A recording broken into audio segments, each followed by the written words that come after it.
Alrighty, everybody.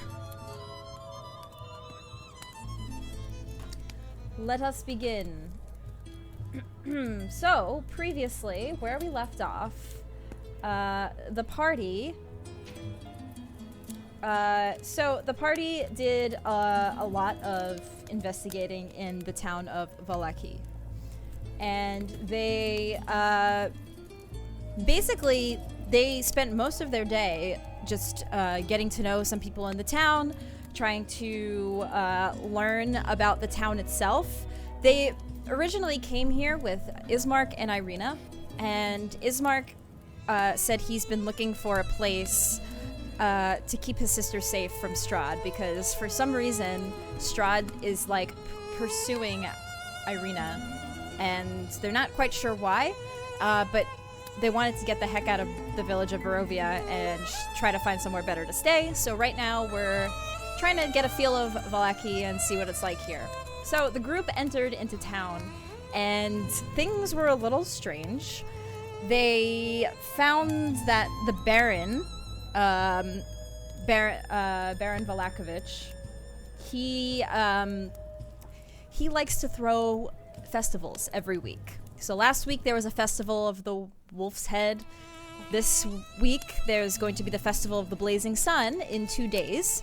And people are kind of preparing for the festival. There's decorations up already. And they noticed that people were being executed, being trialed in the town square for allegedly questioning the Baron and the festivals that he keeps having, and that it's kind of dumb, basically, is what they were saying. And because they said that, they were going to be executed by a man named Isaac, who's the right-hand man of the Baron. And so they met with the Baron, the Baron's wife, to get a feel of them. They met with this woman named Lady Wachner, or at least Gizzard and Thurkarel did. She seemed to want to put an end to the Baron's reign over Vallaki, because she doesn't agree with what he's doing. She's a noblewoman of the town. And they also met with the priest of the Church of St. Andrew, Father Lucien, and he had a little bit of an issue with the bones. The bones of St. Andrew were stolen. So they've been investigating these bones that were stolen, and learned from the little boy there that Milovoy had taken the bones to the Coffin Maker. So that's where they're at right now. They've met quite a few different other people in the tavern. They've been residing in the Blue Water Inn. And it's getting to be a little bit later in the evening. It's there is no sun, but it's starting to get a little bit darker out in the evening. Probably around dinner time right now, supper. And while the three of them, while Gizzard, Tira, and Thurkarel were looking through Vallaki, Torhas was doing some investigation of his own. He set off for a little bit to try to find some information about this tower, because they received a fortune from Madame Eva, one of which said that there was a tower that would have something that they need. Tower of the lake, right? Yes, a tower by the lake. So, Torhas, you were informed by somebody at the Blue Water Inn to visit a camp, a Vistani camp south of here. Not very far. It's only like a few hours south, so it's not like a long travel. But you went down for the day and spoke with a man, and his name. For the invite, bro. Go to that. Say that again. Said thanks for the invite, bro. We want to go to that. You all agreed that it would be best, though you didn't think it would be best to split the party. You thought, hey, Torhas, you can go investigate, and Torhas was just fine. Yep. What am I rolling for? So you met a man named Luvash. Oh. He's a Vistani man, and he told you he would help give you some information on the tower in exchange if you could potentially help him. So roll me roll me first an investigation check. Cool. I was preparing for something else.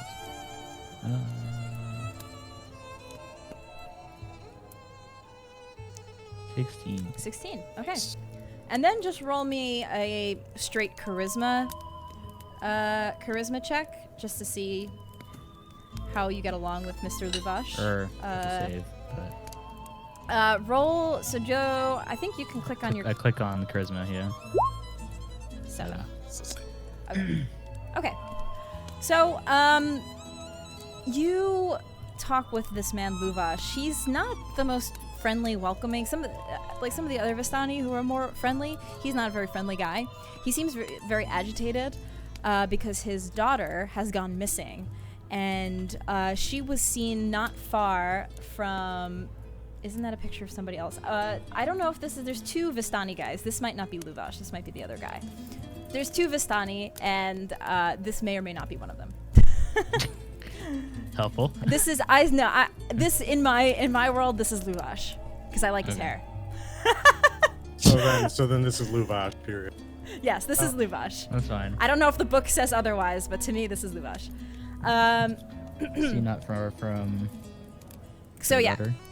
So he's pretty irritated that his daughter, or that not that his daughter is missing, but that the other people at the Vistani camp, they didn't really do a good job keeping an eye on her when they were supposed to while Luvash was away. So last she was seen was not far from the lake.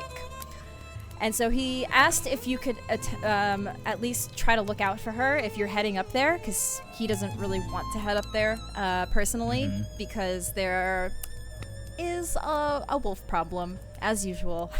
Nobody wants to travel anywhere right now because of wolves, so of course he fears the worst. But Relatable. yeah, so that's what he asks.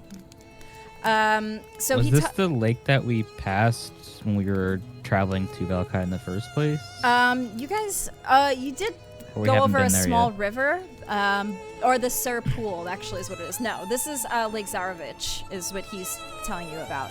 Lake Zarovich is north of Valaki. So let me just pull up the map here. So you went south, kind of down here is a Vistani camp.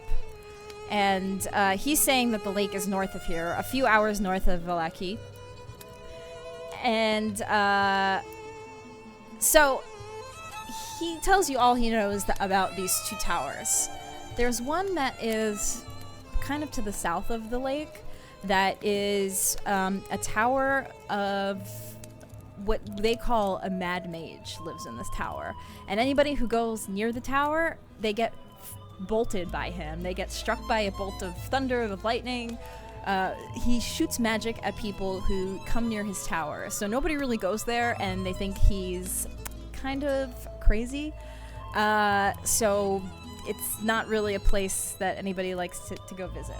Okay. But there's the tower to the north is a tower that has been abandoned for quite some time. And what Luvash tells you is that it was allegedly owned by a vampire hunter at some point, but they assume that this vampire hunter is dead because nobody has gone in or out of that tower in quite some time.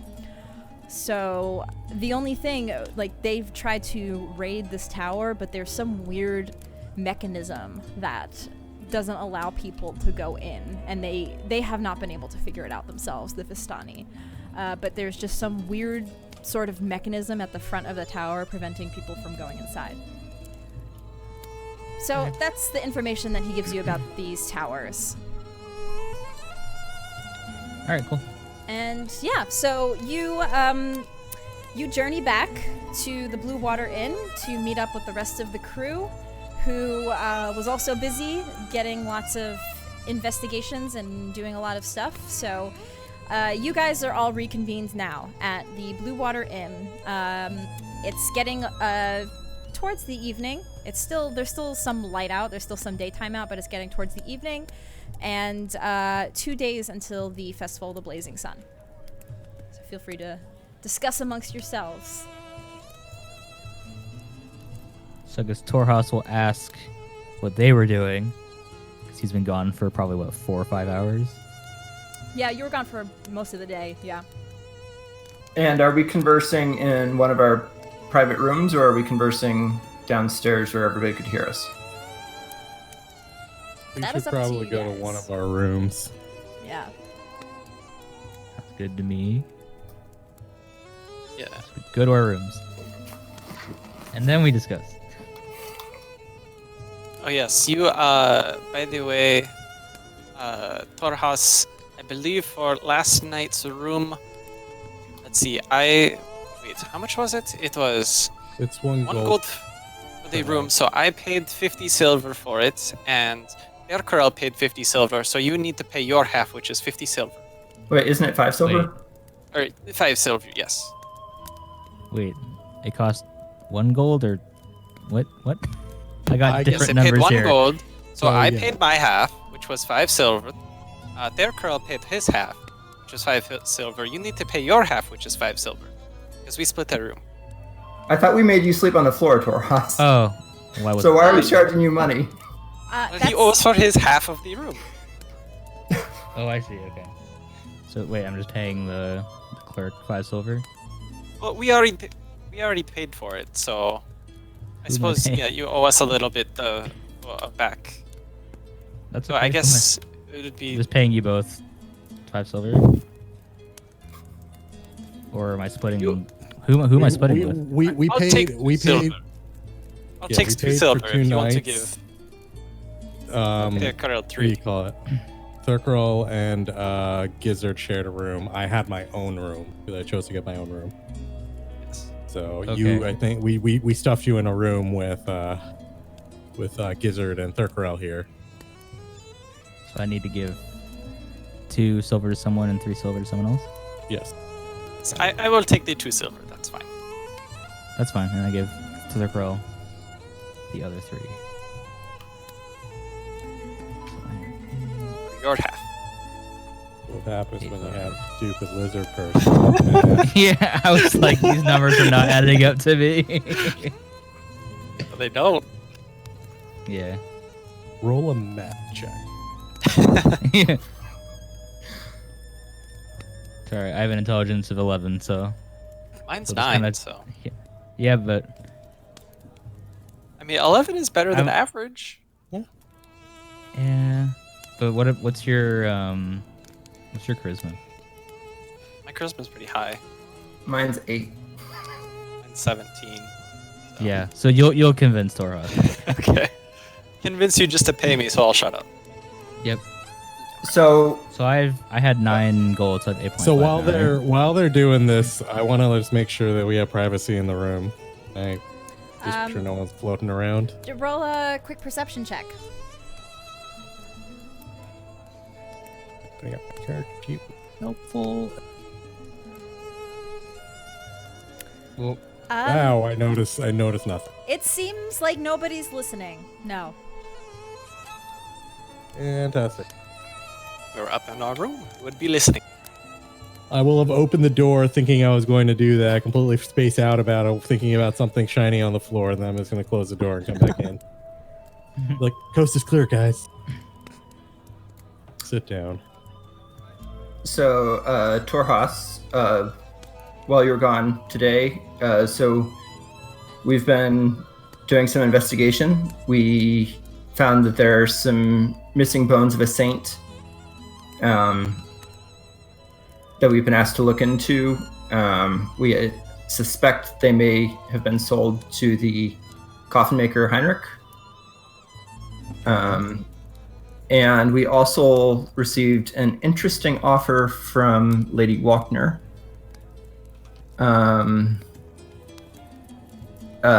Gizzard, do you want to give him the details on that offer? Well, she said if we did some things for her, she would give us cake. Cake? Yes. Well, you see, the Baron's wife, we went and visited the Baron, and his wife was having tea and cake. Thurker all just face palms with when Gizzard Torhas kind of just like cake. scrunches his eyebrow, like, what? How is this relevant? He doesn't say it, but he's definitely got that very confused face, and he kind of looks to Thurkrow like, I don't think he's helping. All right, so as you remember, when we passed the square coming into the town, there were some people in the stocks who were being humiliated and were slated for execution. Right. Their crime was speaking out against the festivals. Right. It sounds like Lady Walkner would be interested in changing the leadership of this town to end that practice. What she wanted us to do is get rid of Isaac. The right-hand man to the Yes. To the Baron. to the Baron. Yes.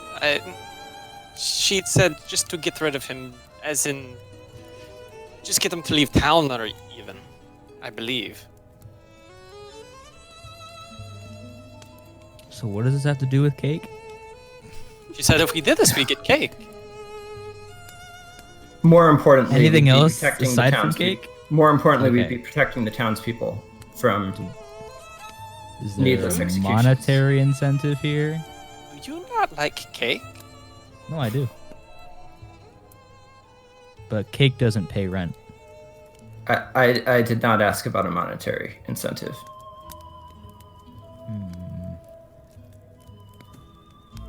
Torhas kind of just strokes his scaled chin. Give me a minute to ponder. And Tira, I welcome any thoughts you have. I know you expressed some reservations a few minutes ago. Yeah, I'm a little wary of what's been going on in the town, especially around the Baron. That said, I mentioned this last night or yesterday during the day. I'm not necessarily too keen on getting involved in a power struggle within the city, especially when we're not really sure exactly where we are from what each of us has told each other. We all just kind of ended up here. Hey, Tracy. Yes. On my way down to the camp south, did I see anything similar to like Tira's hanging and stuff, like on trees? Was any spookiness? You did not actually experience any spookiness, but actually, roll me a d20. Oh, just a d20. Yes. Random encounter table. Yes. Give me 1 second. Let me pull that up really quick.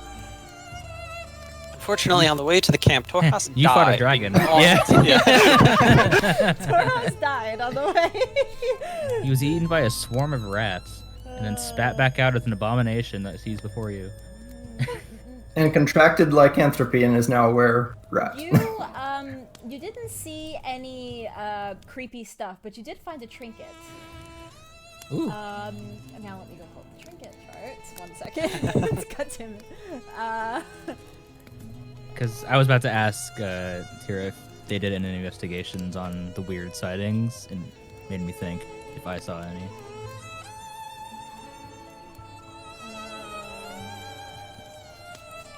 ¿Dónde está? Where is this? Where are you? Under equipment somewhere.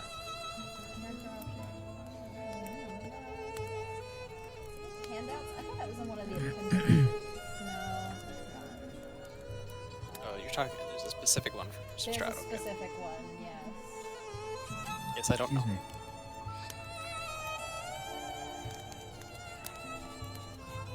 I think there was a...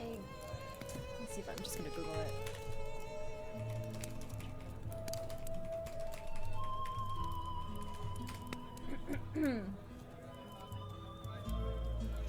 Aha. No, wait. Aha. Roll me a D100, Torhas. Percentile. D100. 51. You find like kind of like embedded in one of the trees on your way down You like find, in the trunk? Yeah, pallid leather gloves crafted with ivory fingernails. So not wait. That's what Is there you find. anything, any special, like, is it like armor class? Can I wear it? Like baby You can gloves? wear. They are humanoid gloves. They don't really. Well, I mean, you're humanoid, but they look like they're shaped more for human hands. Yeah. Doesn't look like they really fit your dragonborn hands very well. Right. Cool. You actually do notice that they look like they might be for a girl, a woman. Given the fingernails. Yes. Okay, so no spooky stuff, but I found some gloves. So if that's it, Toras will now ask if Tira did any investigation on the weird shit that they saw on the way, especially regarding the hanging.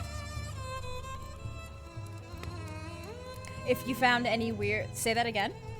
If Tira saw anything or did any investigation on the weird stuff we saw.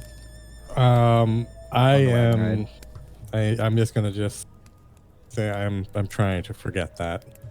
Fair enough. There's enough strangeness going on in this town. I can deal with that if it comes up. However, we've been focused on these missing bones of Saint Andro, and we actually made some progress on that investigation as well. Found that Milovoy appears to have taken the bones and then disappeared into town, possibly working with the Coffin Maker Henri, but we're not really sure what they would want with the bone. We were planning on actually going either later tonight to investigate, but we haven't come up with a plan for that yet. Do we have to go tonight? Why would we not go tonight? No time like the present. I just feel like these towns are giving me the heebie-jeebies, you know? I'm You not just leaving the imagine a town massive- tonight. Still There's dark. werewolves about. So Yeah. I'm just gonna say at the current moment we are juggling many tasks.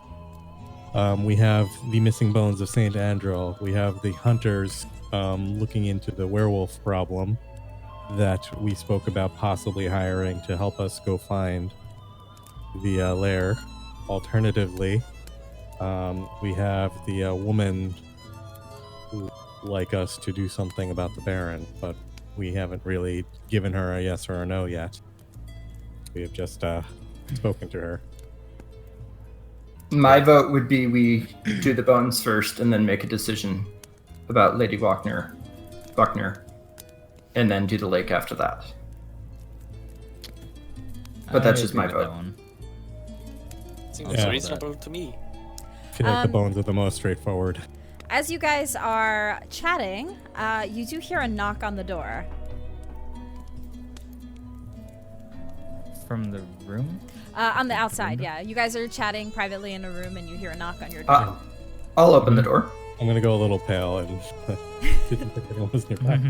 You open the door. It's Ismark. He's here to check on you guys.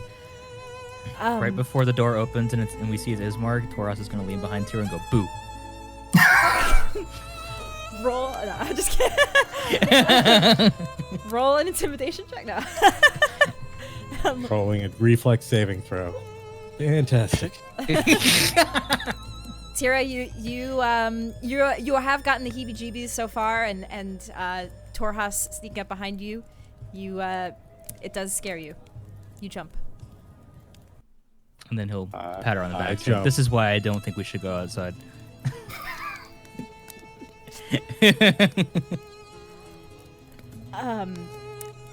Sorry, I Ismark. don't know if you guys are having a private discussion. I just wanted to check in and see how things were going. How fares Valaki? How is the city? The town? I left immediately. You I walked just got out? back. Oh, No, you're in there. Okay.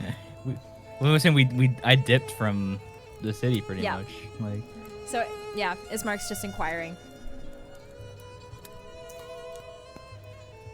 an interesting place. I don't know if it's necessarily where you want to keep your sister. I agree. There seem to be a few troubles plaguing this town. That's what I feared. Well, I'm with you, even just being here for a short amount of time.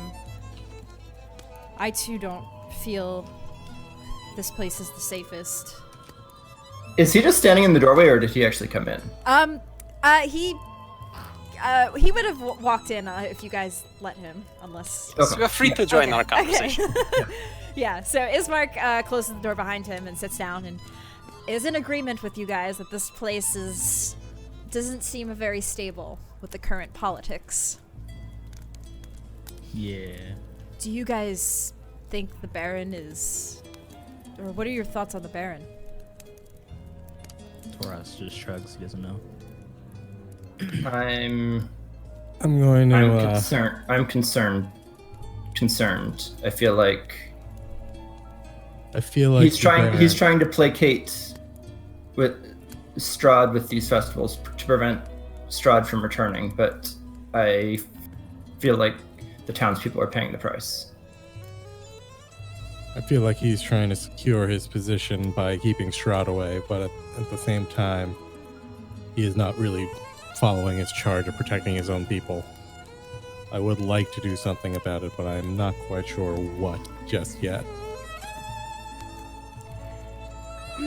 Yeah, I'm with you on that. Though, maybe he is doing a good job of keeping Strahd away, because my sister hasn't gotten any weird visits. When we were in Barovia, there would be wolves and vampire spawn that would come around our house at night. And they would surround the place, and we had to lock ourselves up. Did Barovia have a town wall or palisade No, like Valaki? they did not. We don't She have... had any more dreams? Because was the dream here and She Naki, actually or has not. The last dream she told me of happened along the journey here when we stayed at the Vistani camp. So she seems to be doing okay, despite the weird status of the city. She's not been haunted by her dreams and other strange encounters.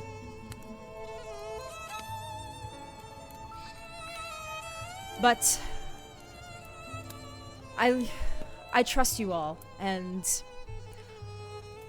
I would like to consult with you all on this, and if you think perhaps we should continue to explore Barovia and see if we can find a better place, or if you think we should just keep her here based on other findings you have, I will leave it up to your guys' judgment. It seems like there's a lot to do here that we should probably help with if we can. we can wait here a few days. Our time in this town isn't quite over yet. Yes. Well, there is that festival in a few days, so I guess we can see what these festivals are all about. And perhaps after the festival, we could head towards Kretz, where the Yes, I think that might be another place where Irina could take refuge. I believe that I have been told, I don't remember from who, probably the Baron, that Kretsk has closed its gates to visitors, however. Yes, I've heard that as well. They are a much smaller town than Valaki is, and I think they are closer to this wolf den. Yes. So rather than even letting people in and out, they've completely closed off. They don't have the manpower to deal with it. Suppose we need to deal with some of these werewolves first. That would be helpful. I'm happy to help. If we are going to be fighting werewolves, especially a whole den, we might need your help, Ismark. Yes, of course. Is your sister capable of fighting? She is, actually. She's pretty tough. She's learned from a young age to try to defend herself. So she... More the merrier. Yes. Can I go into my base of knowledge to see if I know anything about fighting werewolves or just what I know about werewolves? Yes. Roll me a history check.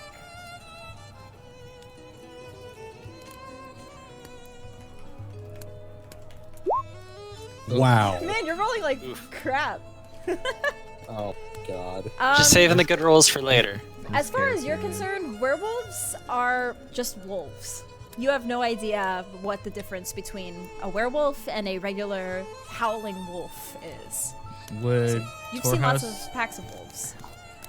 have a little bit of info during his research prior to Barovia? You would have a little bit of info. Roll me also a history check. 9. Kind of same thing. Yeah. You know that there are some sort of like hybrid humanoid werewolves, or that's what they are. That people, there could be people that shapeshift essentially into werewolves at night. Mm-hmm. And Thurkrow would probably mention to Torhas that there are 2 werewolf hunters down in the floor of the inn as well. Yes, just downstairs. Of the inn?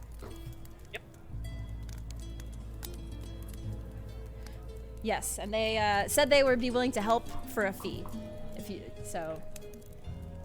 they are hunters that work for money, and they also sell meat for money. Oh, I think I lost my D&D notes from before. Dun dun dun. No. I was gonna ask if that person I read about, if he had any extra information, if it was werewolf related. Crap, do I- So his name, the person that you've read books on, or the person who has wrote a lot of the books that you've read, Rudolf van Richten, he Yeah. mostly focuses on vampires. He has like a little bit of information on werewolves, but his is primarily focused on vampires. Okay. They don't seem to be directly related in any way. They're, yeah. It's like passing remarks, less Yep. in depth. Damn, I guess I did lose it. So, you guys, the plan is to go to the Coffin Maker. Is that what you guys want to do this evening? I think it'd be So? good if we all went this evening, but we could also wait till tomorrow if you guys would prefer. We should go together. Well, We have to go get his sister too. right? Yes. Yes, she's downstairs. Oh, well. Ismark, you wanted to come? If you guys want me to come, I'm happy to join, tag along. that'd be good. Okay. Sure. I don't see why not. All right. So you guys head downstairs. You head back down into the tavern. I guess you don't. You on your way out, you do see Irina, and she is talking with a man. He is at the tavern right now, and if I pull up the handouts, do you guys see them? Or like if I click on a handout to open it up that I've already you have shown to- to you? Like I saw Luvash when you. Yeah. Okay. Yeah. Okay, I think so you if you guys hit basically show to players, it might. Okay. Yeah. So if I think do there's that, there you go. guys Yes. okay. Okay. So you see Irina, and she's talking to this man. Gizzard and Thurkarel, you kind of remember this guy because you saw him at Lady Wachner's house. You didn't say anything or see him. He was just like in passing. He must have had a meeting with her prior, and she's just talking with him. Ismark approaches and he just goes to Irina. We're gonna be heading to the Coffin Maker. If you want to come along. She seems like very taken back talking to this handsome young guy, and so she doesn't seem like she wants to go. She insists that she'll be fine here at the tavern, and Irina, are you planning on introducing us to this fine gentleman? oh yes, of course. How rude of me. This is Vasily. He is a nobleman from this town. He just stopped by, and we were just getting to know each other. Sorry, Vasily, these are my friends. And if you guys Do you want need to... a bedroom? Ismark, like, glares at you as you say that. He's just kind of smiling a little bit. Irina and Vasily, he... that won't be necessary. I'm just... Oh, you have your own. All right, got it. Yes. He's a noble from these towns. Yes. Gonna give Torhas a weird... It's very nice to meet you all. The name is Vasily, and you all are? Thurkro. Thurkro. I am Kira. Oh, geezer. very nice to meet you all.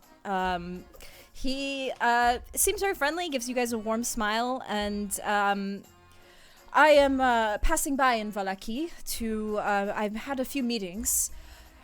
I was actually on my way to Kresk, but I stopping through town to stay for the festival and meet with a few people, but I was just getting to know Miss Irina here.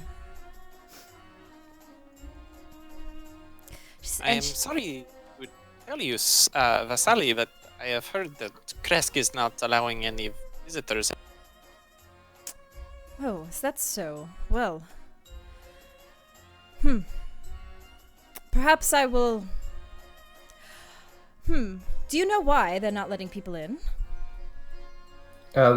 We've heard concerns over the werewolves. Oh, the werewolf problem, yes. I have heard a bit of... encountered a bit of that myself, but... Well, that will be something we'll have to take care of if I want to get to Kresk. Thank you for the information. That's very good to know. Well, nonetheless, I will be in town for a few days. How long are you planning on staying in town? We were thinking of making a journey to Kresk ourselves. Oh, well, I was planning on going probably after the festival. I was just going to stay for the great festival of the Blazing Sun, as he says, kind of with a sarcastic smile, and then I will be on my way. Let's see. Did he say where he was from? Was he from Vallaki? Well, He's visiting from it, right? I am not originally from Vallaki, no. My family, we have, they were a noble family, though not many of the family is left now. It is just myself. So I'm a bit more nomadic, as one would say. I do have a manor not far from here, but I do not really stay in one place. I like to move around a bit in Barovia. I think we're much Insight the check, same 'cause on he's dodging the being question wandering. a little bit. Sure, you can roll insight check. 21. It's a little peculiar that he hasn't really disclosed where he's from originally, but he at least seems like genuine in that, like, he's, has had family living in this Barovia for years, and he's kind of on his own now. But Does it yeah. seem like he's hiding the information, or he's just not comfortable with the information? It seems he's not comfortable with sharing it. Got it. Maybe, I will say nothing. yeah, with people he just met. Yeah. It's probably not really. But yeah. So, yeah, he seems very taken by Irina.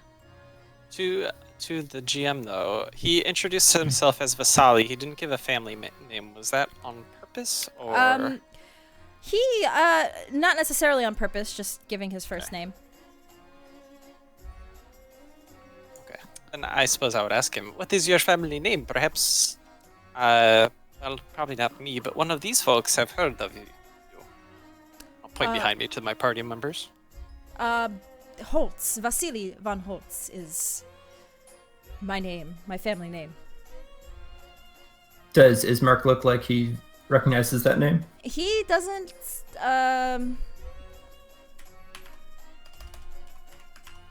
I'll turn to the rest of the party and kind of look at them too, see if they notice. I mean, I assume I wouldn't since I'm not from Barovia. he doesn't seem to recognize the name, no. Neither does Irina. Well, certainly not from the village of Barovia. He says, no, I've been through Barovia many times, but no, my family does not hail there. Anyway, I have business to attend to with the Abbey of St. Markovia in Kresk. So, well, north of Kresk. The village, so to explain, the village is Kresk, and the Abbey is like a mountain kind of over the village. So you can get to the Abbey in Kresk, but yeah. Did Irina say where she was going? She said she was kind of staying around, but he's got matters to attend to. Well, I was going to just stay here, but I'm happy to join you if you feel that would be best. Ismark is pretty, he's like, yes, I think that would be best for you to come with us. He's a little, Taurus agrees. Oh, well, yes, of course. If you all have your own business to attend to, that will, yeah, no problem. I will be on my way. It was very nice to meet all of you. And he gives a very formal bow, and he takes his leave. Perhaps we will see you again Yes, perhaps. in Kresk. Perhaps. We may be headed there as well. Or maybe at the festival, if you're still here for that. Perhaps we shall see what the future holds. He smiles at Irina, and makes his way out. All right, so Irina does agree to accompany you guys, and Ismark as well. And you guys can make your way to the Coffin Maker. And on the way, Torhas will mention to Tira about the gloves that he found on the way down, asking if they would fit her. And he kind of shows his own hands, like they're not really meant for me. Can I take a look at the gloves? Yes. Do you want to inspect them further, or just kind of? Yes. Okay. Yes, roll, I would like to inspect roll them. an investigation check. Oh no. Go gadget. Roll 20.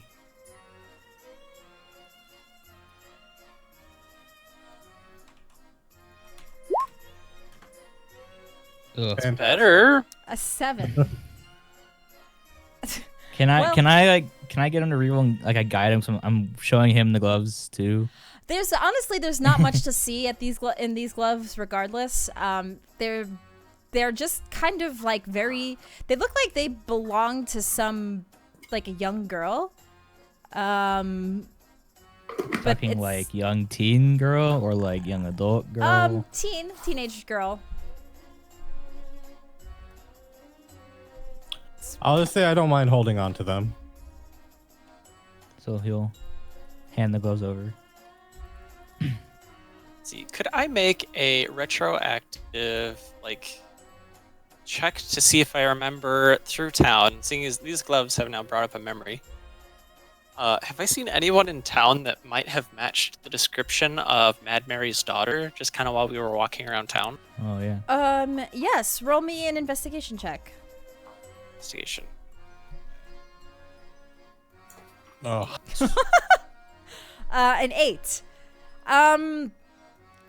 You no, you think that maybe like one of the noble women who were at the tea party with the Baron's wife, they were all very noble ladies, and from what Madame Eva told you, that Gertrude, she saw a noble woman. So that's the only hint that you could think, but you're really not sure. Huh, haven't seen her.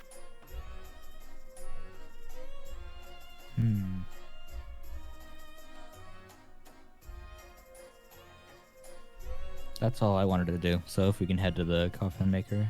Okay. So you guys head through town, and you head past the town square. Let me just do this really quick. You make it to the Coffin Maker shop, and at this point, the sun is there. I keep thinking the sun is setting. There is no sun. It's getting a little dark. Some of the torches in town have. There's a sun. It's hidden behind fog. Yes, though, right? there's a sun. It's hidden behind fog, so it doesn't really light up the sky. Like you can see the sun has set at this point, and it's just about to head into like the dark of the night. But you see like the guards are lighting up the torches on the road, so you can at least see, and there's visibility and everything like that. But it's just getting to be more of the evening, and you guys make it to the Coffin Maker's shop. Let me just pull up the shop. I have to bring you guys. Creepy music. Black screen. All you can see for now is Coffin Maker's shop. and a turn order thing just popped up. Oh, oops. Ignore that. Yeah, sure. Mug ass. Music change and everything's all ominous now. Guys, I think that's Sephiroth over there. One Winged Angel starts playing. Oh god. Niflheim's music starts playing. Yeah. The house is on fire. Oh, this is fine.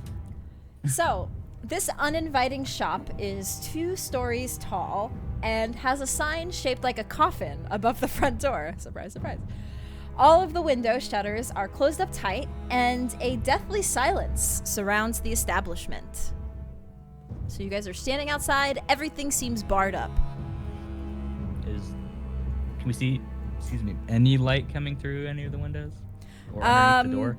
No. It's like dark. It is pretty dark. Shall we knock? Appropriate sign. Yeah, I was gonna say Torhas is just gonna walk up and just go boom, boom. Hello? Anybody? As you knock on the door, you don't hear anything. It takes a second, and then you hear a voice. "We're closed. Go away." Torhas turns. See, it should have come in the morning. They're closed. Just wish to speak. Do you have any time? No business. It's not about business, though. We just had a few questions to ask you. Go away.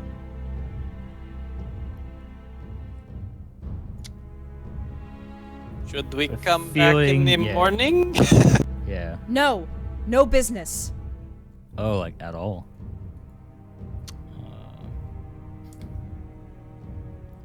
Torhas is gonna look around the building to find a different entrance or like a window or a hole. You do. So there's a bunch of windows. It's 2 stories. You see windows on both floors. But any that aren't like boarded up and any way to see inside. It looks like every window he has boarded up.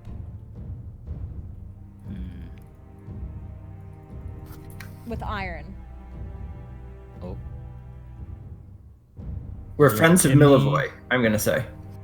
Milivoy. That's no. How are you? What business do you have with Milivoy? He seems a little nervous. Can we just come in and talk? No, you can't come in. Torhas is gonna remember back to the church and kind of like peer back at the door and ask if he's hungry. And he emphasizes hungry a bit differently. Although that was a different church, just I FYI. think that was a different church. Oh, it was? No, I'm saying There's like a church here in Lackey. I think- I'm saying he's remembering a different situation and trying to apply it to this one. Hungry? No. No, I'm not hungry. I just want to be left alone.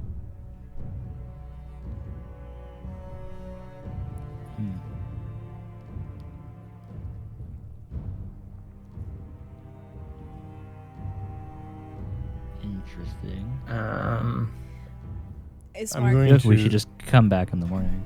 I'm going to gesture to Thurkarel and kind of start walking. Like, he's just talking to us through the door, right? Yep. Yeah.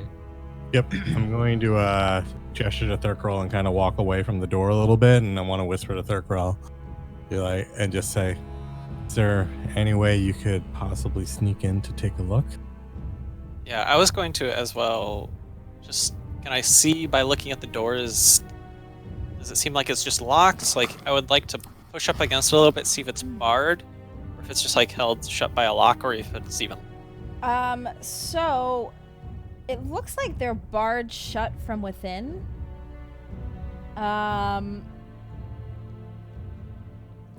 The only way really would be breaking it down by force. It doesn't look like you'd be able like to break in because it looks like they're barred. I'm gonna whisper back to Tira if there's a door, perhaps. If there's another door, perhaps. But How about on the second floor? Are there windows on the second floor? There are, and it looks similar that they're all barred with this like these iron bars. Okay. Are there any other like entrance points that we can spot possibly? You do. Especially like even on the second floor. I would be Mm, checking for both on the ground and second floor. Any like chimney? You only see another side door on the side here. I can't ping. You see one down here, but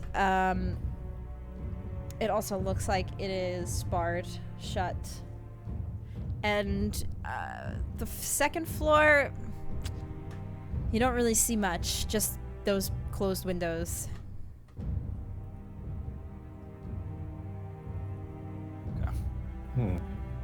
We ask Ismark for any ideas? Or Well, Irina?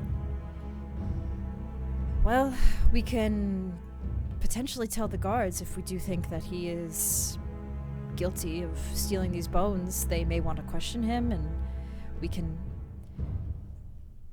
have him surrender to the guards. It's not a terrible idea. Is there but a garden nearby? it also recognizing If he common is guilty, punishments in this town. If he's guilty, that would probably be a death sentence for him. yes, And I think that's it'd be a lot better if we were simply able to return the bones without necessarily getting him in heaps of trouble. And I'm whispering this. I'm not, saying it loud enough that he could hear it, hopefully. Mhm.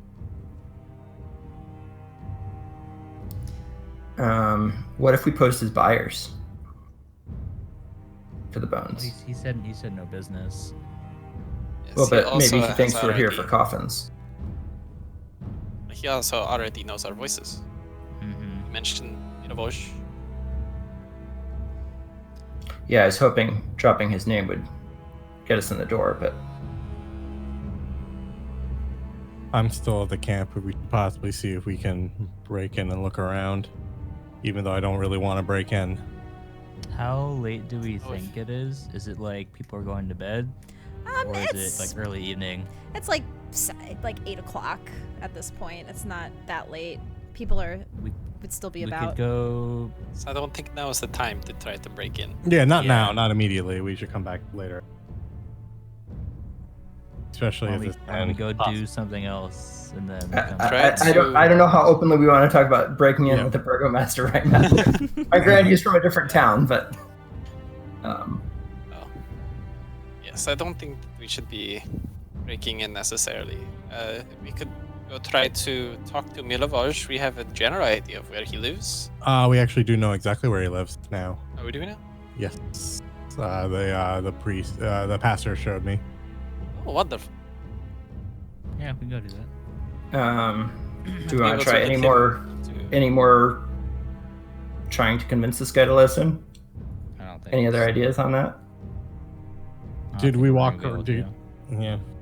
I mean, we could do a walk around of the building, see if there's anything we notice for coming back later, and then. I think I kind of did that already. a little Yeah, but You both head over. Gizzard and I did. bit. Didn't seem already. like I found anything. All right, then we can come back to the Coffin Maker later tonight. Before we leave, though, I would like to shout at the door. How do you make money if you stay closed all the time? He just doesn't respond. Okay. Go away, he says again. Hmm. Care about business ideas. Maybe we should go dig up some bones somewhere, like an animal, and try to sell it to him. Or just give them. Doesn't seem very friendly. I don't think he'll Yeah. try to do anything. He doesn't want to open the door to us. At least he doesn't know us. Is there someone he would know? Melbush. Just him, right? As far as we know. Yeah.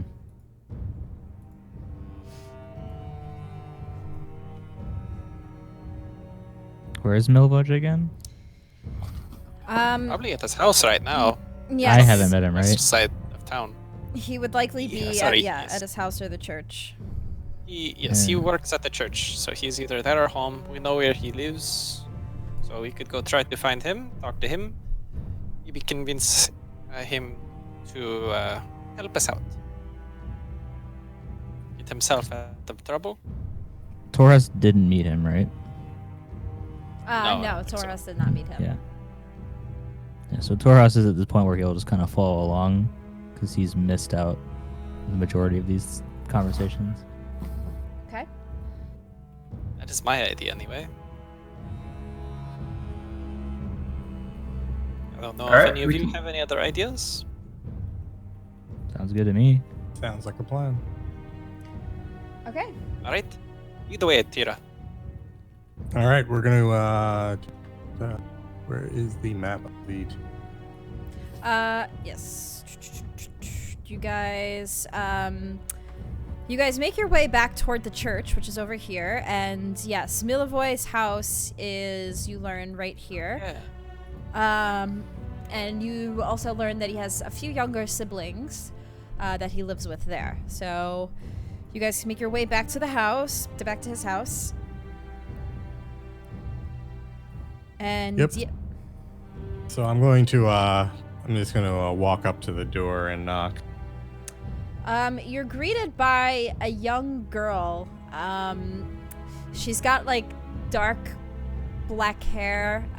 She's wearing kind of like very raggedy clothes, like a little dress that has like a tear at the bottom. She looks a little dirty, raggedy hair. Her hair's in like two braids. Hi. Do I know you, lady? No, I'm looking for Milovosh. Right as you say that, she turns around and Milivoy does come out, and he says, "You shouldn't be answering the door for strangers." And he kind of like gently moves his younger sister aside and looks to you. "You're from the church, the ones that keep visiting over and over. What do you want?" It just kind of like waves with a big smile on his "Oh, face. you're the bell one." Torres is kind of just like, what the hell did you guys do? "What do you want?" And you see that he has his shovel in his hand still. He's not working, but it just like he just is carrying his shovel. "What do you It's his want?" thing. Gordon Freeman in the crowbar. Yeah, exactly. Perhaps we should speak outside. He looks back, sees his younger sister. "I'll be back." And he shuts the door behind him outside. "What do you want?" I'm going to say we're looking for the bones of Saint Andrew. We have reason to believe that you were involved in their disappearance. You can come clean now and we won't tell anyone else, but the bones should be returned. And who told you that? It isn't relevant who told us that. Was it We that have it little on- snot-nosed kid at the church? Did he tell you? He's the only Why other would one you- who knew. What would make you think that he knew? So you admit that you took them. He Got look- him. He looks like very frustrated, angry. Yes, I took the bones, okay? He says kind of frustratedly under his breath there. It's like, well, why would you take the bones? I sold them to Henrik because I needed money, all right? I needed money for my younger siblings. We don't have a lot of money. I barely make anything from the church. We needed the money for food, to live, Do you know what Henrik needed them for? for his superstitions. I'm gonna rub my To keep the church safe, as he says. I don't even understand what that means. How are these bones supposed to keep people safe? How much did Henrik pay you for these bones? Several hundred gold pieces. Enough to last us for some time for food. Listen, we No, are no. not trying to take the money away from you. So I don't think. Look to the group. I'm just gonna be No. like, no. We are just trying to find out what happened to the bones. We If you're just need to get the bones back to their rightful place. And if you don't help, then, well, we know that you did it. You admitted it. Don't help. Don't do the right thing. We will have to report you to the guards. Roll a persuasion check at advantage because you have the help of Tira and the group kind mean, of. Not that it matters, but would that be intimidation? Yeah, actually, roll an intimidation at advantage. Advantage still? Yeah. Since you guys are all kind of Yeah. giving Yeah, an Torhas ultimatum kind of here. steps out from the shadow, just kind of peers down at this person he doesn't know. 19. Nice. Nice. Kind of bare my teeth and grin as I say it. All right. He's hungry. Fine. Just at this point, I don't care if I get turned in. I just don't want my younger brothers and sisters to get in trouble. Fine. I worry what the Baron will do if they find out. I don't want them to get hurt. I'll So- help. How do we get into was it Heinrich? Henrik, yes, Oh. the Coffin Maker. Do we get to his place? He didn't want to let us in. Well, I don't know what you plan on doing. I can at least get the door open for you. To Just try get to the bones back. I don't know where he put them, where he has them. I'm assuming he has them somewhere in his establishment, but I can at least say I'm here to make another payment dealing and get you guys in. That's all I can do. You guys can handle the rest, I guess, to get the bones. Kind of He's- turn and look to Thercarel and just kind of give him an eye and ask him, how confident are you to be able to sneak in the front door? With your help, that could certainly be possible, or we could, if once we get inside, we could also just maybe try to convince Heinrich. Perhaps. Yes, he's not the friendliest man, but you He's can. very rude. Yes. I'll at least get you guys in then. I think Let's- that's all we're asking for right now. Let's go. Alrighty. And you guys make your way with Milliboy back and forth across the town. Yeah, all the way across town, back to the Coffin Maker's shop. And so Milivoy walks up and knocks on the door.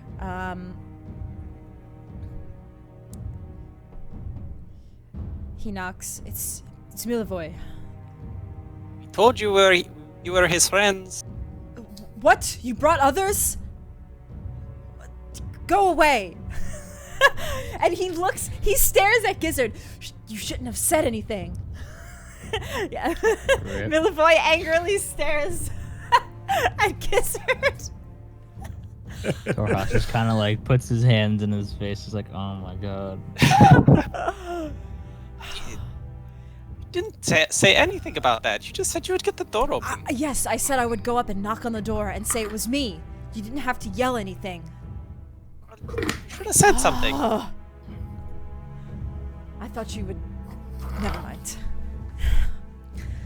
I didn't know that you would just blurt something out. You obviously have not spent much time with me. He, clearly, Milivoy looks very frustrated. He tries continuing to talk to Henrik on the other side.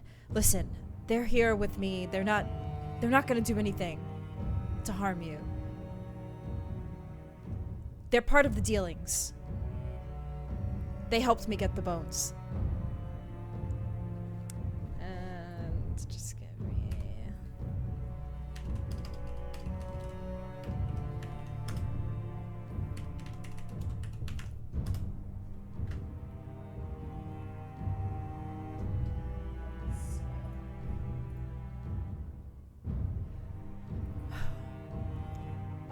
all right, fine.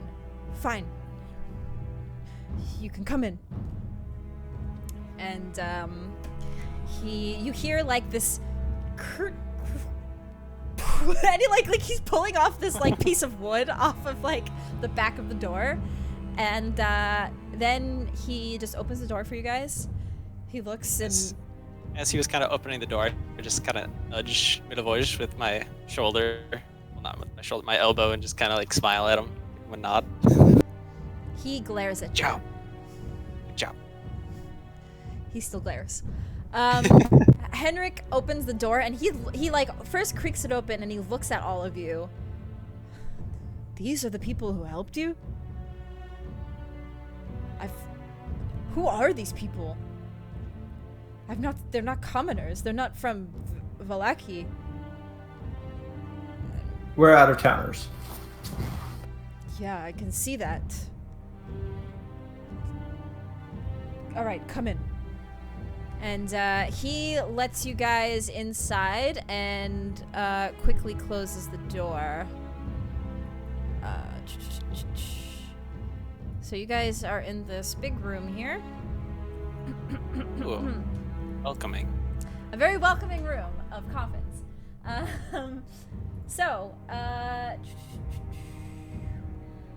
Looks like he's prepared for a lot of business. Yeah. Arranged haphazardly about the floor of this musty L-shaped room are 13 wooden coffins. So, yeah, there's a bunch of coffins just laying all over the place, and you see this man. His name is Henrik Vandervoort. And did we show him yet? Where is he? Coffin Maker. This is what he looks like.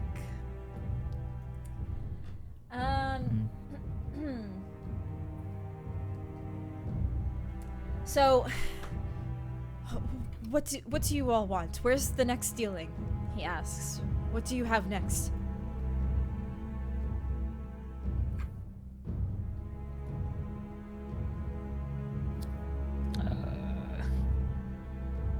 Ross is still kind of just falling around, so he's not super aware. Like he kind of knows what we're trying to do, but Yeah, I'm just gonna say we're looking for we would like the bones for St. Angelo. I want to know what you are doing with them. We found another buyer for the bones who was offering more. The bones. you want them back. Shit, I just dropped my phone. Yes. Can we see them? Do you still have them? Yes, I still have them. They're upstairs. If you want them, you can go and get them. What did you want them for? I wanted them also to sell them for more money. But there's something about them.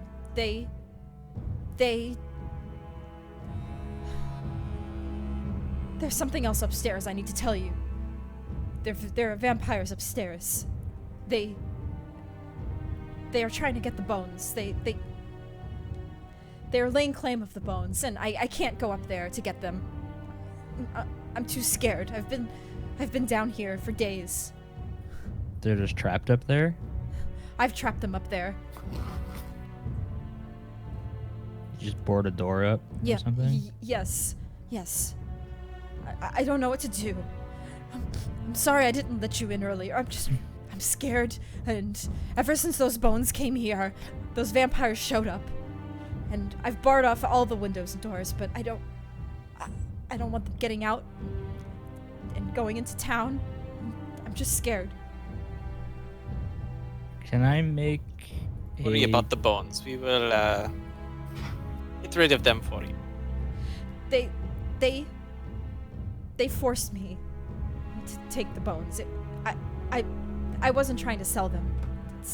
The truth is they came here and they told me they wanted the bones. I don't understand what the reason is. I don't understand. By they, If they do provide protection, maybe they want to weaken the protection of the town. Maybe. I don't know, but I'm telling you, you shouldn't go up there. It's dangerous. How many are there? There's like 6 of them. Oh, by they wanted them, you mean the vampires, correct? Yes. They made me get them. I'm so sorry, Milovoy. I made you steal them for money, but it's really the vampires that wanted them. well, there's So 7 of us and 6 of them. Do we These know vampires- any? Oh, go ahead. Or 6 of us. These vampires come after or before you stole these bones? They came before. I think they were planning to come take the bones. And if I didn't help, they would have killed me and went to the church themselves to get it. Do we know anything about vampires other than having heard that Strahd is a vampire? I think Torhas would. Right. Yes. You guys can all roll me history checks to see what you know about vampires. Do I have any advantage because of You can roll at advantage, yes, because you've studied vampires. 19? Natural 1. Oh, jeez. I like how your natural one, is almost as high as me rolling a 6. Jeez. Okay, so you guys don't know much about vampires other than Strahd is a vampire. But Torhas, you know, if he's talking, from what he's describing, these are vampire spawn, and they are pretty deadly. Like, pretty... Individually or in group? Individually. As in, just fighting one of these can nearly kill several people. Like, this is not a boy. fight that you guys want to... This is dangerous.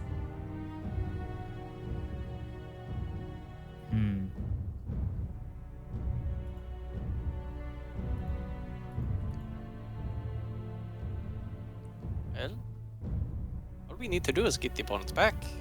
I, again, looked at the Bear Carell, and it's kind of like wiggle my eyebrows a little bit at him. Feeling confident?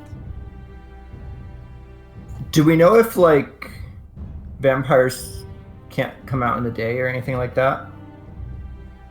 There's no sunlight though. Oh, that's true. With the fog. Yeah.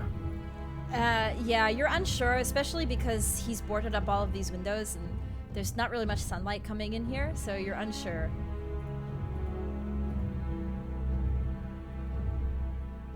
Can you show us where you have these creatures locked up? The bones, they're in my bedroom, and the vampire, they're in the other room.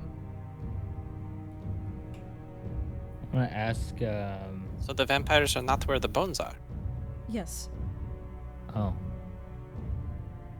So, and what do you mean by other room? Are they upstairs? Are they downstairs? They're upstairs. So can we get to the bones without having to deal with these vampires? I don't know if... I have not looked up there in some time. I don't know.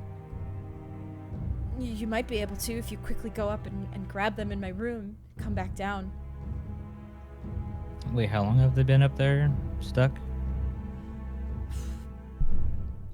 For a few days now. Several days. How much do you put into your stock of coffins and stuff here? What do you mean? How much value do they have to you? They are somewhat important to me, but my life is more important than that. I was going to say, what if we just take the coffins out of the building and then burn the building? Kill all the vampires, and then while they're dying, we grab the bones. If we can grab the bones before that, then that would be better, no? We might destroy the bones in a fight. It's a risk. But if we can get the bones out first, we should do that, no? But we don't know if we can. So the fire would pose a distraction to them because they're trying not to die. I'm gonna say, think could we you were possibly? around for some of my tricks. We have a few tricks up our sleeve. We I'm can gonna try beforehand. eyebrow gizzard ask tricks. Oh, you... I don't think the vampires are going to want to eat cake. No, not cake. I'll just kind of, yeah, just... eye their credits, like, you want to try? So what do you think you're thinking? Like, you cast invisibility and I try to sneak in? Basically. And what if everything goes pear-shaped? I mean, hopefully you'll be invisible, and if not, we'll be right downstairs. That's why I'm asking if you're feeling up to it.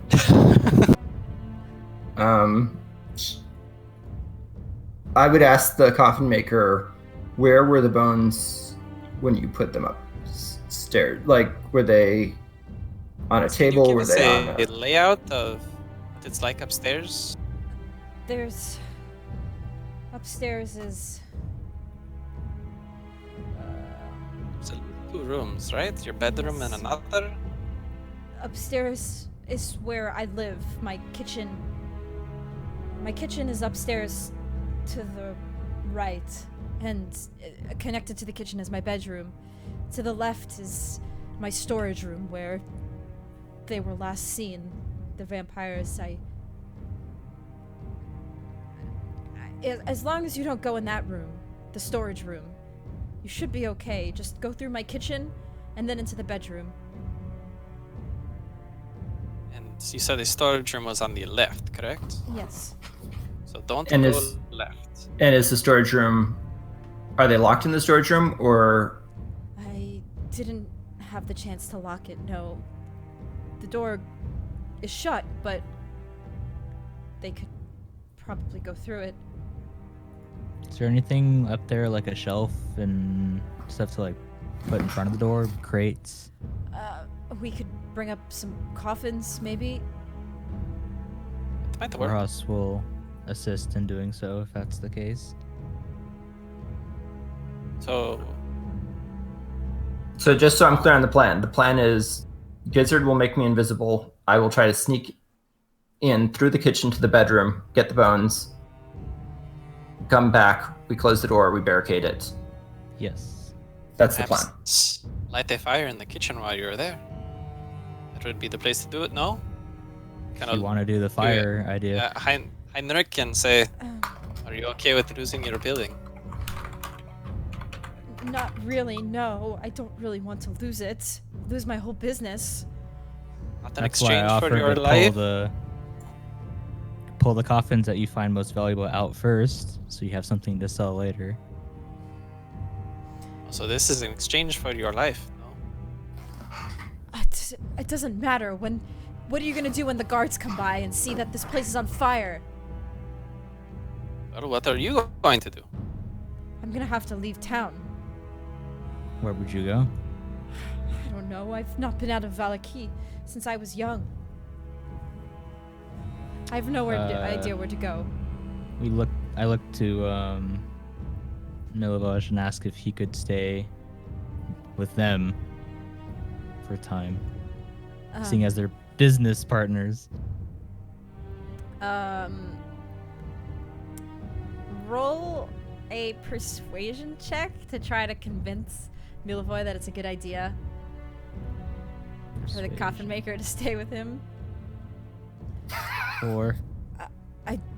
Look, our house is already pretty full as is. I have multiple siblings, and they could eventually find you. It's a small town.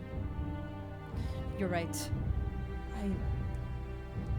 Why do you need to leave town in the first place? Is someone looking for you?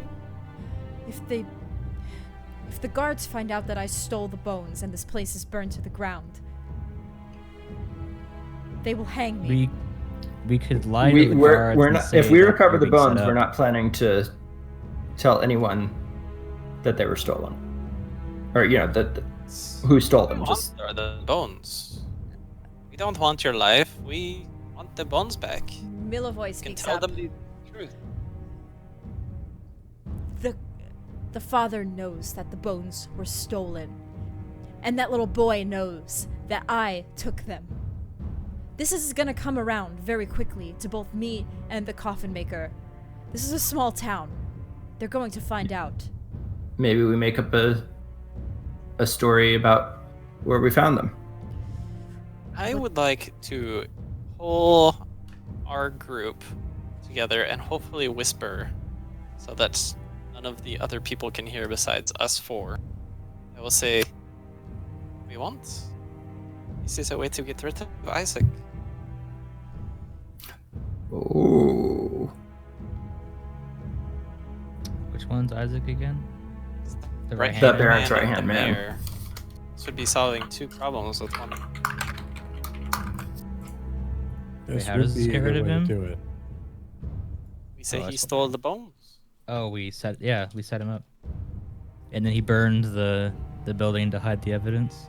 We don't necessarily have to have him. Say he burned the thing. We can say there's vampires upstairs. Hmm. People will probably believe that. It's a valid excuse, no?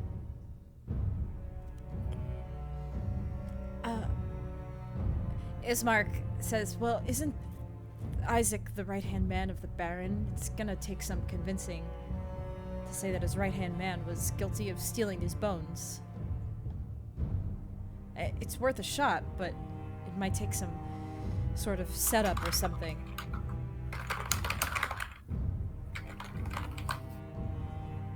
Okay, so I guess the question we need to answer now, before anything else, is do we want to set the fire or just get the bones?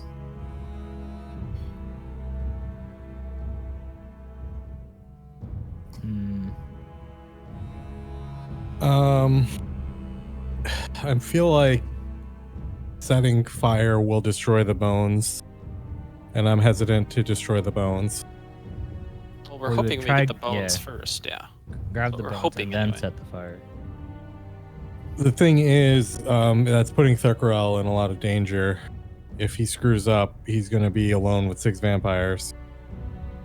We wouldn't be too far away. It's true. But then we would also be going up against 6 vampires. And Torhas will kind of be like, we probably don't want to fight these vampires either. Just trust me on that one. So what if I get the bones and don't set the fire? What about that? That's probably quicker, so maybe less risk. leaves our new friend here, Henrik, in a bit of a pickle, though. No? They're still upstairs. Mm-hmm. The fire's to get rid of the vampires. That's really it. And he seems sincere about saying they're vampires, right? You can roll an insight check.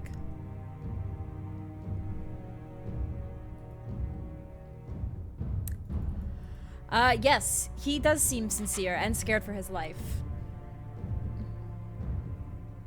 Because last thing I would want to do is set fire to a building and then later find out. It was a bunch of kittens. Yeah. Kids upstairs or something. I'm going to turn to Torhas and say, are vampires considered undead? I am not very familiar with them. Don't think they are. You would know that yes, they are considered undead. Oh, they are? Yes. Yes, they are. Paladin ability, activate. I'm just Turn going to undead. point out, I'm going to Did point someone out that say undead? Yeah. I'm gonna perk up when he says this and just say, I do have experience combating the undead. However, I'm not sure if I would be able to take on 6. Yeah. Simultaneously. Torhas will kind of cut her off, like, trust me, you don't want to fight these people. Yeah, I mean, we did face some undead in that horrible house we went to, but I don't think anyone near that Nothing like number. that. Well, Torhas wasn't with us for that, but I demolished the undead in there for the one That's time true. we fought them. Plowed through them. Out of character. I mean, don't paladins have a sense undead thingy that you might be able to use? Does he have it?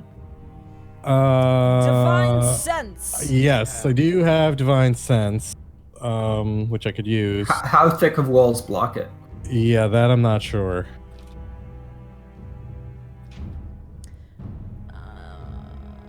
And then additionally, That's not behind total cover, so it might be hard to sense behind. Yeah. Yeah. From downstairs. yeah, if they're upstairs, I would need to be kind of in the area with them within 60 feet Yep. and not have them totally hidden. So like if I could see them, I can be like, that's a bad one. Yeah, I'm just trying to think. I mean, I'm willing to try invisibility. I'm just gonna say, look, if push comes to shove, if Thurkarel gets caught, I can hold them off for a short period, but they would likely overwhelm me. You would But all go help. I'm willing to try. I mean, worst case too, you can close me in and survive yourselves. I would Yeah. prefer to not leave a comrade behind. However, Torhas strongly Very agrees. noble of you, thief. So, Ismark speaks up. So is the plan to burn the place down or not? If we want to get rid of the vampires, That's if our that's best the bet. yeah, we shouldn't fight them if we can. Perhaps we leave that decision up to the person that Coffin owns the Maker? place. Yes. The Coffin Maker, Henrik? yeah, Henrik van der Voort, closes his eyes and takes a deep sigh. You're all right. Yeah, Torhas kind of like puts his hand on Henry's shoulders, like we don't want to do this, but it's the best thing we have. Yes, I understand. This is the best way to do it. I will grab my things down here and try just make my exit. You all can just take care of it. I don't want to be a part of this anymore. He seems pretty discouraged, but he's just gonna like he looks like he's ready to just leave. So Torhas will then speak to him again. It's like, do you want me to help you bring some valuable coffins out so you have business later? I don't have a wagon, so I don't really have anywhere to transport them. And if you needed a bet tonight, hey, there you go. God. We could probably bring some cloth and stuff from Ismark's place. Give you a bed. Stay warm. Yes. No one's gonna look in a coffin if it's just in an alleyway, so you'll probably be safe. You guys are suggesting he live in a coffin? What? It's better than being completely homeless. Torha's like, I'm a soldier. I've been in worse. Trust me. We're gonna burn your place down, and you can just live in a coffin on the streets. Nobody's gonna notice. It's 4 walls, a floor, and a roof. It's portable. Yeah. Technically, it has 5 walls, so you're actually better than a house. Milovoy, look, the rent in Valaki is very expensive.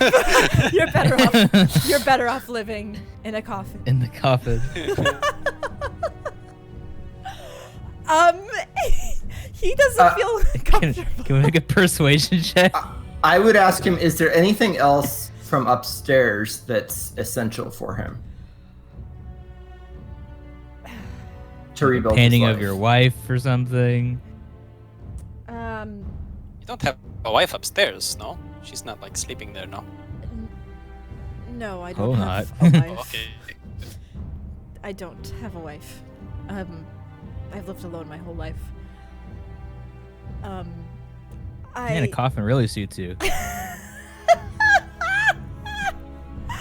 Oh my god. There's. I didn't say that.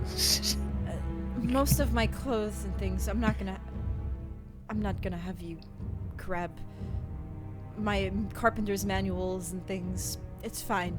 They can just all go. If you want, there's money. I have a sack of money up there. Oh, try and grab that. Yeah. I think we focus on the important thing if we're going to be starting a fire and running around in between vampires. Well, the vampires are in a different Corella, if you think right? you can... Does anybody have an unlit torch? Not sure. I have 10 unlit torches. I think I threw mine all away. Okay, could I have one of those unlit torches, because those are a lot Yes. faster to light than something else? Yes. I'll give you 2 just in case. Well, I mean, he has a kitchen upstairs. There's got to be something that you could light on fire and just leave burning upstairs. That's too Would slow. eventually start the fire. Yeah, but if it's too slow of a fire, you might alert the vampires. It's better to have like separate fires, surround them. Start one in the Suppose- kitchen, take a torch, start one opposite end of the hall, and then one in the middle. I have this netting. He pulls out like this long, like very thin netting. It seems like it could be pretty flammable. If you want to take this and distribute it around to help ignite the fires. Oh, I have an idea as well. I forgot I had this for a moment. And I will pull out a clay kind of flask and just hand it to Thercarel. Is that I an know- alchemist fire? Yes. Nice. I'm not sure exactly what this is, but I know that if you expose it to air, it catches on fire. So I will hand you my flask of alchemist fire. So while this is happening, Torhas will have grabbed a coffin and started pulling it outside from down where they are right now. Basically, yeah. Ask, are you ready, Thercarel? I'm going to believe so. also hand. I'm going to hand a flask of holy water to Thercarel just in case. I'm like undead. This But tends to didn't the work. priest give us each? Yeah. Holy water? Yes. Yeah. I also have my own. Well, so I've already got one then, so I Okay. don't need a second one. Okay, I will hold on to my second one then. My hope is not to be in there long enough to have to use. We're two just giving you. We're giving you options. We're giving Just you in options. case. You never know. It's in those RPGs where like the one player has to go in, you don't get any NPC help, and you're just like stealth Yeah. checking. You're like, oh god. I think I'm ready. Okay. Okay, so what's the plan here? So Thercarel is gonna go up, grab the bone. I'm Yes. going to cast invisibility. Yes, he's going to try to find the bones, grab those, maybe grab Cash if he thinks he can, or if he wants to. If he doesn't think he wants to, then I'll leave that choice up to him. But I'm gonna stand at the somewhere. base of the entrance, ready with my shield and my flail. I'll probably stand just directly downstairs as well. And then Okay. Torhas would be somewhere near upstairs where the door is, and then once Thurkarel is done, we start boarding up, with crates and shelves and stuff. Blocking the door. Okay. And where are you guys going to be lighting the fire? From the upstairs? It'd be Thurkarel has Alchemist Fire and 2 torches. It's up to him where he drops those. Yeah, I'm My, assuming my he's starting plan it would be to there. drop those on the way out. Yeah. Okay. And use the netting and the torches, but on the way out, but to get the bones and maybe the sack on the way in. Okay. Alrighty. Of course, no plan survives first contact with the enemy, so Yeah, we'll find out. So, Milovoy, he, well, best of luck to you all. I'm going to be on my way now. And he Probably a good idea. makes his leave, and he says, just be careful of guards around. They do patrol the streets at night. And Torhas will kind of slightly louder say, I brought you a coffin out there you can take. And the Coffin Maker looks, you can keep the coffins. I will be on my way. No, I insist. Please trust me. You'll want that. They are rather heavy. And he's like, great time to learn how to lift things. I mean, didn't you make these? Don't you have to move them yourself at some point? Right. I move them around, but I don't... he consults Milovoy, who offers to help him move one coffin out. And so There's already one outside. Oh, okay. Well, I already dragged one out. The two of them begin lifting out into the street and go off with a coffin. Meanwhile, Ismark and Irina, they offer to help with the fire if need be. So I'll hand both of them 1 torch each then, if Okay. they don't have any. Okay, and they'll help with lighting on the outside. And I'll say I'll give them a signal when we're igniting. Okay, and if everything goes pear-shaped, then I will shout out pear. Pear? Wonderful. That's my code word for Yeah, like everything is, yeah, for... Can we Yeah. change it to cake? I'm not mentioning cake with Gizzard around. He'll believe Yeah, you. he'll run in and be like, Yeah. All right. Well, I believe at this point, unless anybody else has any last-minute things they want to do, I'm gonna cast invisibility. I'm gonna whisper to Thurkarel before he goes invisible. If you get into trouble, just yell that there's cake in there. Nice. All right. I'm gonna cast invisibility. Okay.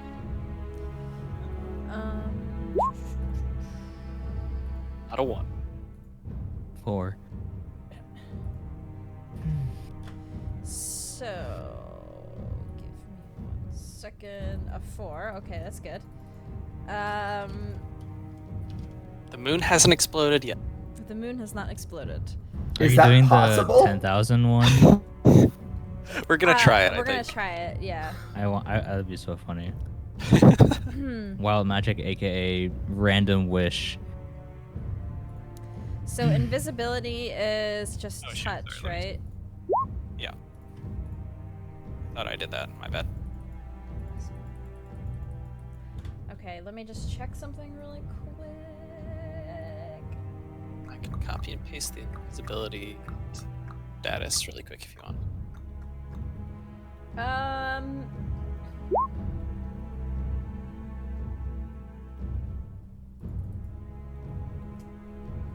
Let me just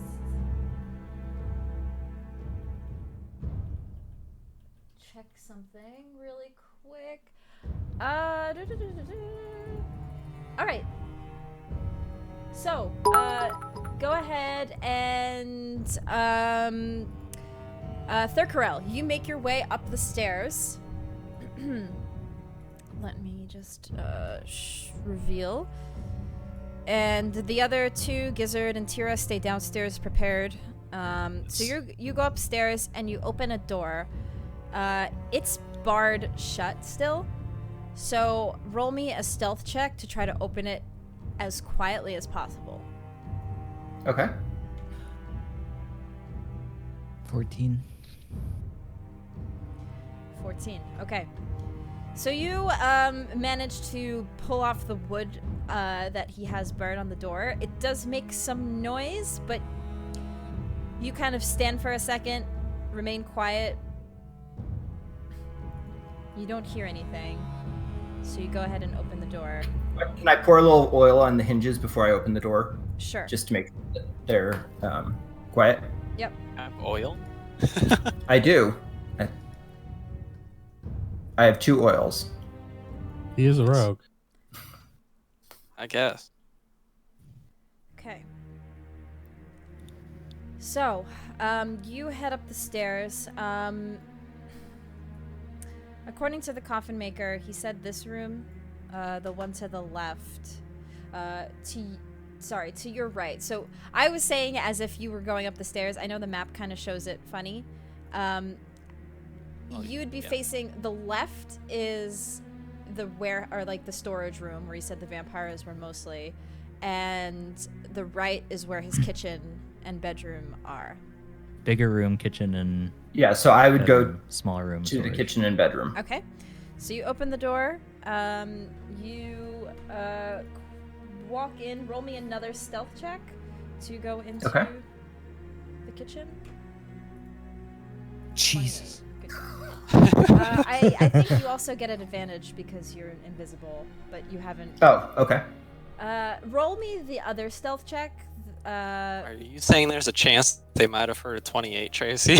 No, for the 14, because he rolled a 14. So roll one more straight. Yeah, roll me one more straight. Hey.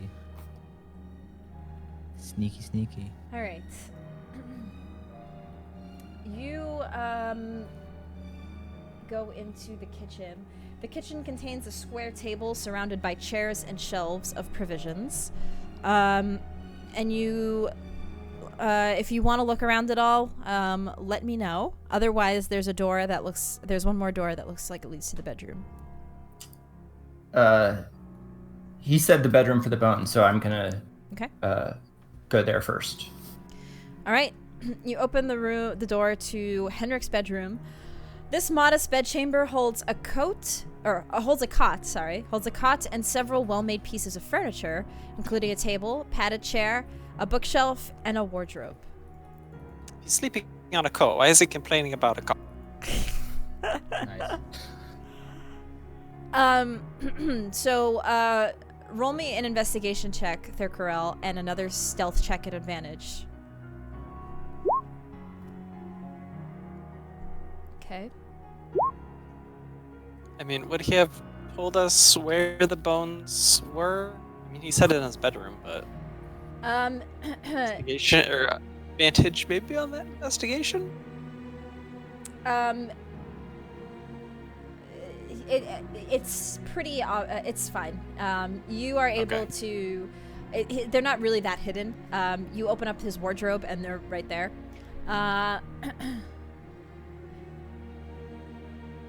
Actually, no, it's fine. You see a sack, 2 sacks. One containing bones, and then you see one small sack containing 30 silver pieces and 20 gold pieces. Okay, I will grab the bones first, and then the money sack. Okay. And then, is there anything else you want to do in this room? No, I think go back into the kitchen and drop the netting in the kitchen.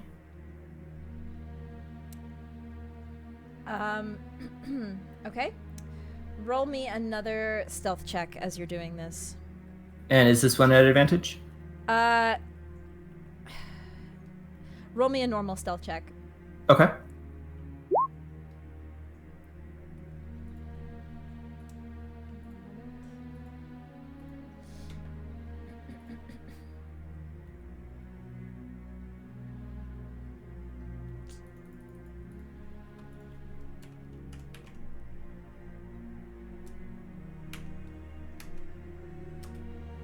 Oops.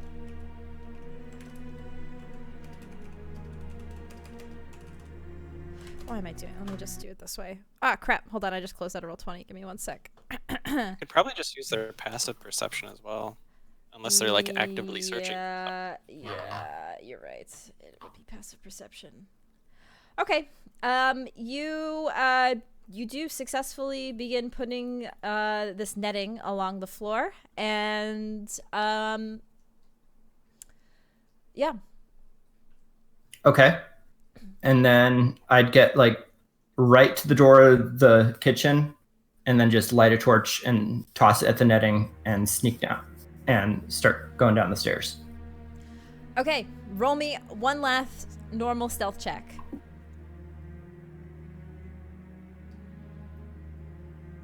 Hey. Okay. You do. You're able to and roll me a perception check actually. Okay. Perception. All right, you are able to sneak down the stairs. You do hear something, which sounds like some sort of whispered breathing coming through the other door as you're making your way down. It sounds rather close. Wait, where is he? He's this is as he's coming down the stairs. So I would hear it too, right? You're nearby? out. Are you outside? No, I was standing by so I could help barricade the door. Uh, We're at the bottom of the stairs. I was kind of like halfway. halfway. Yeah. Roll me a perception check. I was only outside dragging the coffin, and then they took it with them, so I went back inside. Oh, I'm far away from my mic, sorry. I was outside just to drag the coffin, and then when they were done, what was it? A perception? Perception check. Yeah, you don't really hear much, but Thurkarel, you hear it pretty loudly as you make your way down the stairs.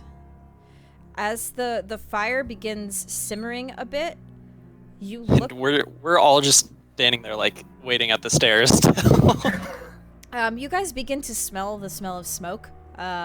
It's beginning to produce a bit of a flame. Just kind of loudly whispered, "Thurkarel." Yeah, do I get to the door? You're at the bottom of the stairs now, yes. Okay, yeah, I exit the door and say, I did it. Oh, Jesus Christ. Yeah. Torch. Lights a torch, Yeah. drops it, and walks out. So are you guys gonna barricade this door for the stairs? Yeah. Yes. Yeah. Yeah. Roll me perception checks, all of you. Again. Perception. 22. Oh, not 20. Finally! So, Tira, your senses go off for a second here, and you look up, Torhas and Thurkarel immediately as they see you look up, they also look up, and on the top of the ceiling of the stairs, not on the stairs, but climbing on the top, spider climbing on the ceiling, you see one vampire spawn staring down at you. Just Slam the door. As soon as you slam the door, she hisses, ah! And she like makes her way like you hear like and she's like making her way quickly to the door. Shut it! Shut it! So it's shut, but it's and wait, you is hear there- like thumping, and like towards the door. So we're shoving shit in front of it, crates, shelves. Coffins? I Torhas would is say, pretty big, yeah. so- I would say, yes. Torhas, hold the door. Yeah, and then Roll- Torhas would get in front of it. Roll a strength check, Torhas, as you're keeping the door. I'm going to be standing. 20. Oh my god! I'm going to be standing directly behind Torhas with my shield and holy symbol ready. I will go and try to grab a coffin and drag it over if I can. Okay. Roll me a strength check also. Okay. Who? Oh. I assume me is because I'm trying to grab a coffin. I'm not very strong. But Can I'm I try. can I grab the other end of the coffin to try to help? 18. That's pretty good. Dang. All right. Damn. All right. You guys, you're able to bar the doors, for the time being. Yeah, if I get one coffin, I'm going for another coffin.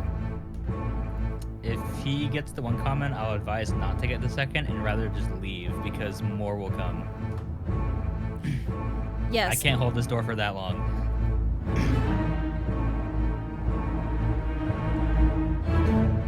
So you do hear like this like shoving at the door. If you want to continue to get more coffins, roll me a strength check for every coffin you want to grab. Should I roll a strength check for each coffin they grab to hold the door? Like they grab a coffin, I hold the door kind of thing? Yeah. So if you want to grab another one, roll another strength check, both of you. Are you grabbing another one? So, could we have advantage on the check? I think that if I get that first one fairly decently, I would then ask their Corel for help. I would definitely grab the other Yep. half of it. Do I have advantage because Tyra's technically helping me? I'm standing ready. I could try to help you hold the door, but I'm standing ready in case they come through the door, so I It's can up push to it you. back. Yeah. I will one of yell us at you, should be- Tira. Hold the door closed. Yeah, I'm gonna push up against Torhas to help. Okay. So one of you can roll a strength at advantage. I got it. 16. Okay. And their Corel, I will let you roll the strength check for the Oh, okay. coffins. So Advantage. with advantage. Okay. I assume so, right, Tracy? Yes. If we're helping each other. Yes. Oh. This is kind of heavy. Dropped it on your Yes. foot. What is in this one? The last one was not this heavy. Yes, there is some sort of like it looks like he keeps lots of like Is there a body already in this? there's not a body, but there's like these silk linens that are like stacks of like silk linens, and it's making it a lot heavier. So Thurkarel is struggling. But Torhas and Tira are keeping the door shut. You now hear need what to sounds like two of them. We really need to leave. I don't think we should bear this up anymore. Is the fire spreading fast enough? Like, can we hear them kind of screaming from the fire? You smell more of a fire now. It definitely smells. At this point, you do begin seeing a bit of like smoke coming through the bottom of the door. It doesn't look like it's like completely spread, but you're definitely, if there were fire alarms, they'd be going off right now. Thurkarel, how many torches did you throw down? I just did one. Okay, so I'm there's going to two. yell at you. Light these coffins on fire. That's a good idea. How big is this room? It is. It's what, The 5, one that 10, we're in? 15, 20 by 5, 10, 15, 20, 25, 30, 35, 20 by 35. So it's the biggest, one of the biggest rooms here. How far away is this door from the door to the building? 30 feet? It's, 5, 10, 15, 20, 25, 30-ish. I don't know if you got, like, if you want to put your guys' tokens on. So I'm debating my options here. As a matter of fact, let's have you guys roll initiative. Woo! Yeah, roll for initiative, since they're going to be turn-based, what you're going to do here.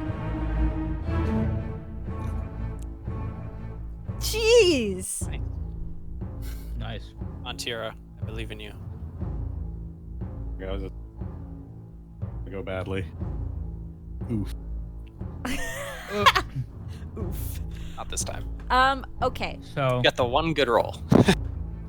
So, Thurkarel, Torhas, and Gizzard. And then Thurk, Tor, Giz. Giz actually, because he has higher dex. Okay. And then...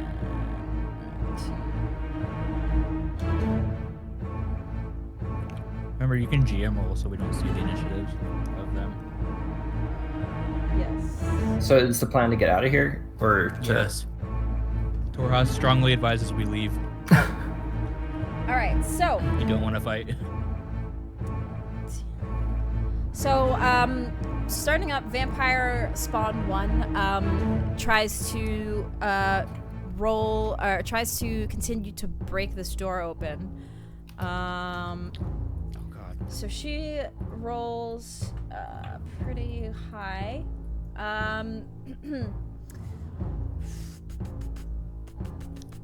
Roll me, Torhas, an opposing strength check. Strength. Yeah. Advantage because I have. Yeah, Tira because still. you have Tira still, you can roll. Oh, didn't matter. So she's been like banging at this door. You guys see a claw break through a hand come through this wooden door. There's some coffins stacked up at this point, so she can't really like make her way through, but she's like reached in and her claw is now out in front of you guys, like the Shining style, trying to put her hand through and just like reach out and try to grab something. At this point, some of the smoke does start coming through this hole that she broke as well. I'm gonna ask Thurkarel and Gizzard, how long will it take for this to spread? I don't know. I don't know. I mean, Ismark is outside. Do you guys want us to begin lighting fires outside now? Yes. Yes. Yes. Much fire as you can. Nobody gave me a signal. He yells back. My bad. I'm gonna ask, more than a minute or less than a minute? It takes one action to light a torch, and I can just drop it. No, right? no, I mean, it's gonna take more than a minute for this to spread, or less than 1 minute. This is very important you answer this question. I have no idea. Yeah. But no idea either. I am not a pyromaniac. Yeah. Did you use the flask I gave you? No. No. It's no lie. It's gonna take some time for this like entire place to burn. It'll spread. It's probably gonna take like 10 to 15 minutes for a fire to fully spread in this place. What if Thurkrell, like if Tyr and I move away from the door and Thurkrell throws the flask at her hand claw thing, and then we bolt? Whose turn is it right now? The end of the first vampires, right? Yes. So then next up would be Thurkarel. Yeah, well. Okay, so I guess I'll light the other torch and start spreading some more fire. I don't know. You mentioned there was silk that might be flammable. Yes. So Light basically that up. try to light that up and then move my movement to just move towards the door. Okay. All right. Oops. So you have plenty of movement to make your way out. You guys are turn. Yep. So then, Gizzard, you're up.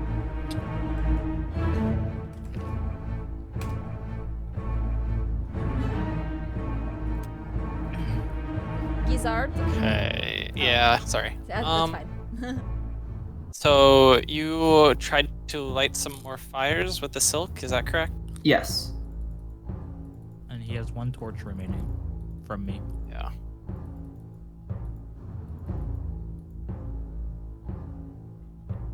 I mean, yes, it's time to leave. Technically, I think you're still invisible, by the way. I never dropped that. Well, Yeah, concentration dropped up it. an hour, right? You'd probably be able to see from the lit torch, right? Because that. yeah. Maybe that's why we didn't work so well together, moving that.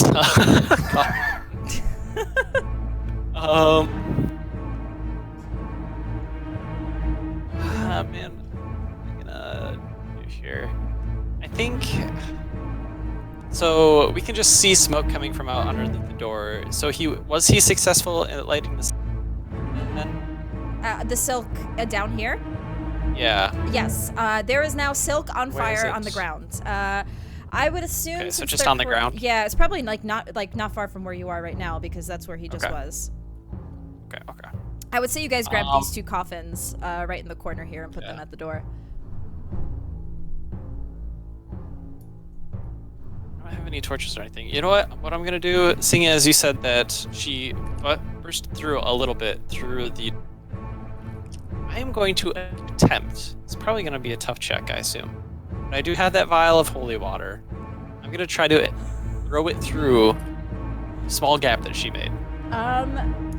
You can try. Roll me a dexterity to throw. Just a regular dexterity Just dex, check. right? Yeah. It's an improvised weapon, so I don't get proficiency. So I think just a dex. Yeah. Yeah. 17. Nice. Give me one moment.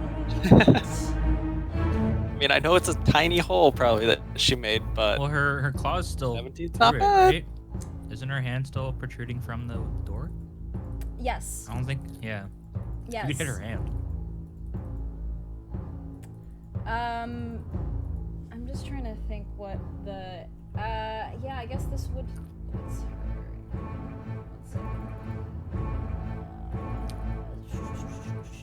Why can I not see on this thing what the AC is? Oh, it's up here. Yeah, that would actually, that would hit her arm. Yes, that would hit her claw.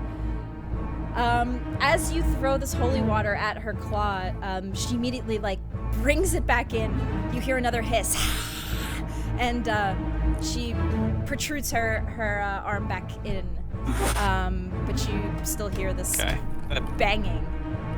Okay, I think that hurt her, but not as much as I was hoping. And let's see, I think it does 2d6 radiant damage, but so 7 points of damage.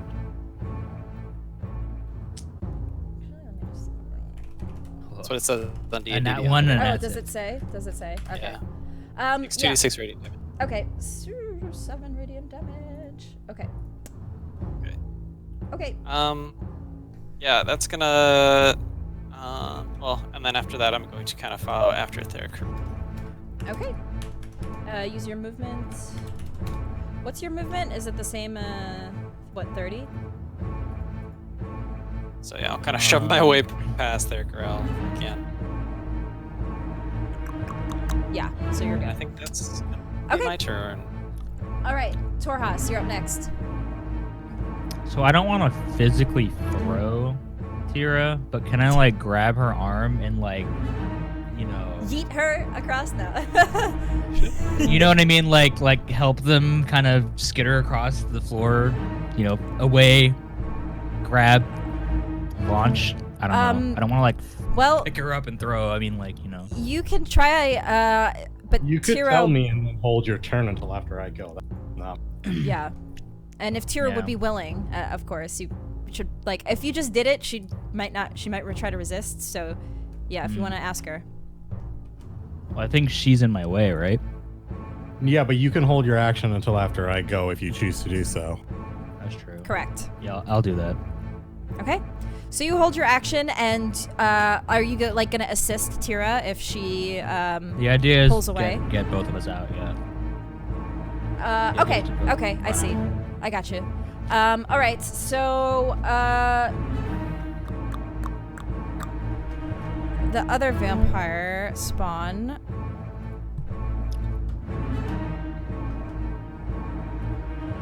She. Tira, roll me an opposing strength check.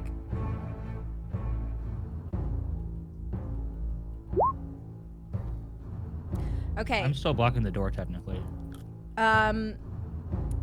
So she does kind of also begin to break the other side of the door, kind of where the hinges are. You see it starting to rip off. And it's at this point when she does, the smoke. Actually, no, you're fine. Okay. So yeah, she just kind of breaks through also. Tira, it's your turn. All right, Taurus, we're backing off of this. He nods and kind of readies himself. All right. So when I say go, get ready to release, and then I'm going to, as I get ready to release, Tracy, I'm going to start chanting a prayer really loudly to use channeled divinity, turn the unholy. Oh, okay, cool. And I'm going to give you the text right here. This is a block. This is huge, but it's Wow. it's the second half of it. Turn the unholy, and then the turn creature to act. As an action, you present your holy symbol and speak a prayer. Using your channel divinity, each fiend or undead that can see or hear within 30 feet must make a wisdom saving throw. The creature fails a saving throw. It is turned for 1 minute. I don't know if this counts because they're technically still behind cover. Says- Well, that's through the door. They see or hear if they me. can hear. If you can. If they can That's hear. why they I'm, can that's hear why it. so I'm you're yelling saying it a really prayer. loudly. Gotcha, Really gotcha. loudly. Yeah. Okay. Yeah. So go ahead. You can make that your action and then your movement. As I back up. Yeah, as Yeah. I back up. Okay. My action then be to assist. I mean, You're already assisting. Oh, he doesn't need to. Yeah. That's Yeah. Right. Yeah. It's a DC 11 wisdom. one fails. Yeah, one fails. So, the one who was just kind of breaking the hinge part of the door does back off. You hear another screech from behind the door and begins to make its way. You hear it thump up the stairs. And then the other one is still like, its hand was burned from this holy water. So she doesn't bring that hand out. She brings the other hand out and is trying to like kind of break the wood on the door and push the coffin aside. But you guys do use your full movement to make it to the door. At this point, the smoke from the silk does start combusting even more and catching on to some of the wooden coffins. And just roll me a Constitution saving throw. It's not going to be that difficult because it's not like this place is ablaze yet. Oops. I still had Oh my advantage marks, I'm God. sorry. Okay. Well, That count for me as well. yeah, Gizzard, roll me one as well. You guys aren't affected as much. It doesn't really affect you that much, Gizzard. Torhas, it doesn't bother you. And Thurkarel, it doesn't really bother you, the smoke. But Tira, it does get in your lungs quite a bit as you're exiting, and you begin to cough kind of heavily. But it's not like you're not... Kind of makes sense since I'm like trying to yell while I'm walking through Yes. this fire with the prayer. Yeah, but nonetheless, you were successful in your prayers to Helm, and your holy symbol radiates divine energy as you're making your way out, kind of hacking a little bit, but still saying this prayer. And you guys are outside. And Ismark and Irina are beginning to also light some of this netting on fire and kind of put it at the edges of this, at the edges of the house. And you guys are slowly but surely watching this place be set ablaze. But it is going to take another like 10 minutes to really like be blazing. Is there a lock on the door? There is a deadbolt lock, yes. Can I try to lock it from the outside? It can only be locked from the inside. It's like one of those like hotel deadbolt lock things. And the door opens going in, I assume. Yes. Torhas offers then to stand at the door if they wanted to do anything. I'm gonna stand at the Okay. window. Otherwise, we should probably leave and get away from the fire. That's- I'd rather not be blamed for it, even though it's our fault. We have the bones and everything, then maybe we should scatter and flee. Yeah. I had the bones and the money for Henrik. We might want to. You're gonna. Well, where are you? We should might take- want to. I'm right here. Different groups though. Like we don't want to all be leaving this fire. We could probably disperse and then meet up somewhere else. We should meet back at the church.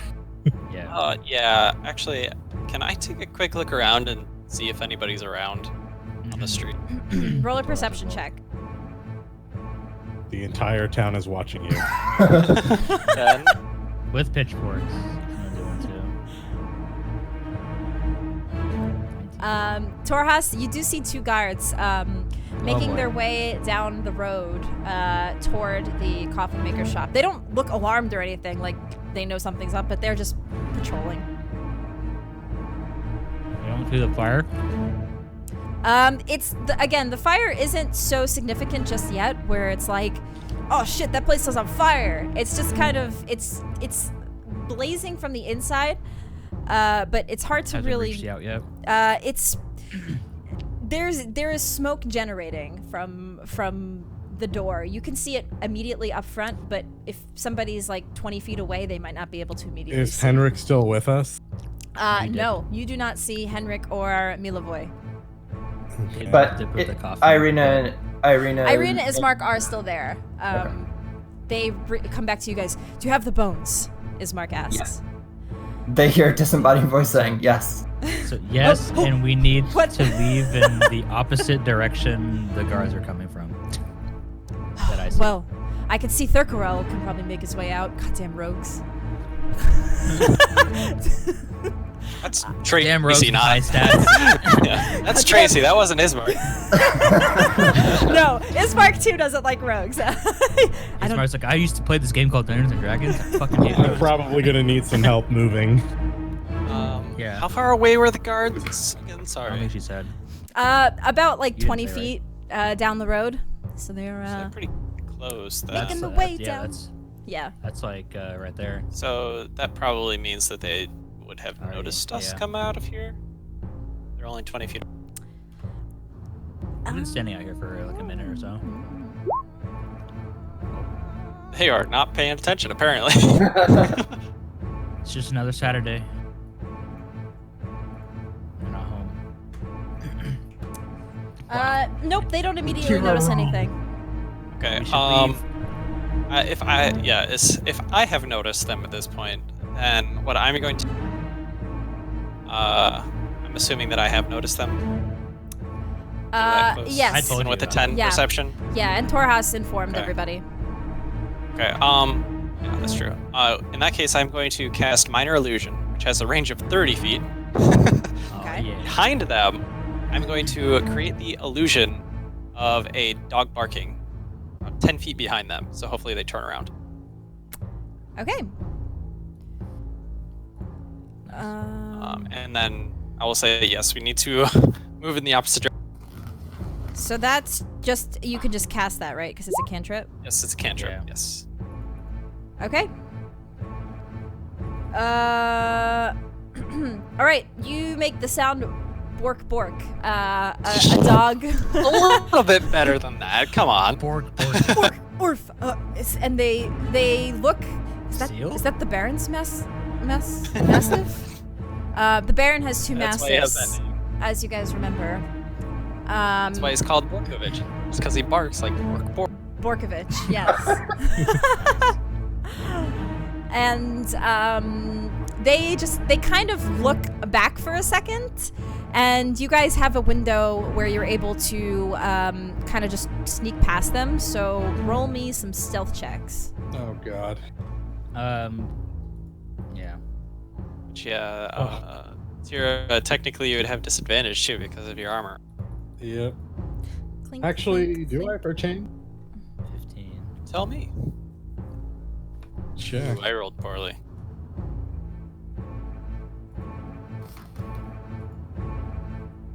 Can I give my inspiration to Tira from last session? Yes, you may. It's a waste of an inspiration, but I'm checking something. Yeah, I do have a stealth check. Ooh, excuse me.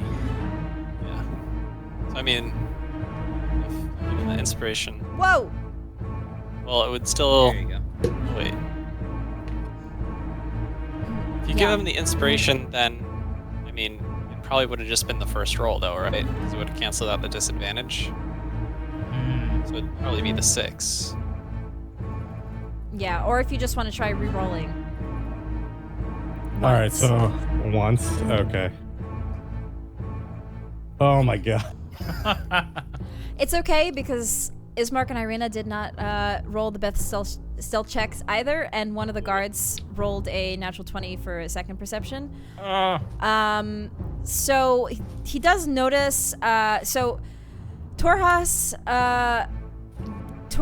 and obviously Thurkarel, you guys are able to slip by quickly, but the rest of you, the guard turns around and just looks and sees you guys just kind of clearly like making not like I just picture like on your tippy toes, maybe not necessarily that, but trying to very like quietly walk away from the Coffin Maker shop. Yeah, not be noticed. How bad our checks were? That's pretty fair.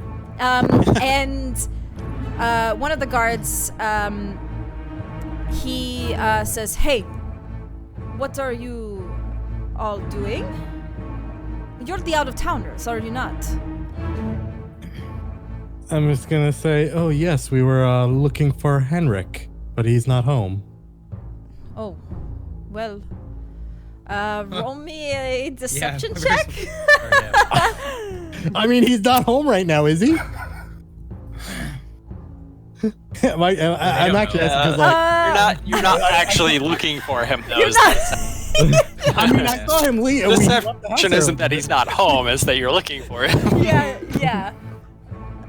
And the way you said that, because he's not home. Oh my god. It's just the way you said it was so perfect too. You're like, we're looking for Henrik because he's not home. Oh, he isn't home. He left with Samilovish. He's not home. He's usually locks himself up in there. So Torhas will turn and see this is happening, and he'll approach the group normally and be like, "Hey guys, I saw fuck, what's his name? Henrik. Henrik. Too many names. I saw Henrik over by the whatever the inn is called. I don't know these names very well. Blue Water It's like, I'm being very like nonchalant, just like he's there. He's over there if you're looking for him. Roll me a deception check also. I'm gonna look like I'm not part of the group. I'm not with them. It's like oh yeah, if you're looking, yeah, from an alleyway. It's like oh, you're looking for him randomly. This guy. Oh, is you're looking for him. He's over there. This dragonborn. Oh my god. You guys, okay, you guys are not doing a good job of trying to convince these guards. 5 if I rolled higher. Lars, can you deal with these lot? I'm gonna go check on the Henrik. And so, one of the guards, Lars, he approaches you guys. So, you guys looking for Henrik? Is there a reason for this? Is something going on? We were looking for him in regards to some church business. The father had asked us to look into a matter for him. Oh, some church business. Right. All right. Are the guards wearing any cool like armor? Anything that Torhas might be interested in? Oh no. Oh no. This is not where you think it's going. 1 second. They don't seem... No, they look like they're just wearing, What about their weapons? they have spears on them.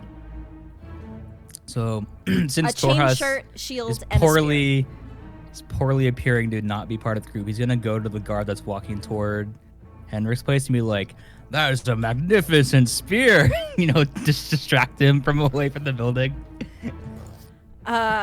The one that's walking toward the building? Yeah. Thank Deception you. check? Or different situation? Roll me a deception check, yes. Oh my god. Jeez. Fuck.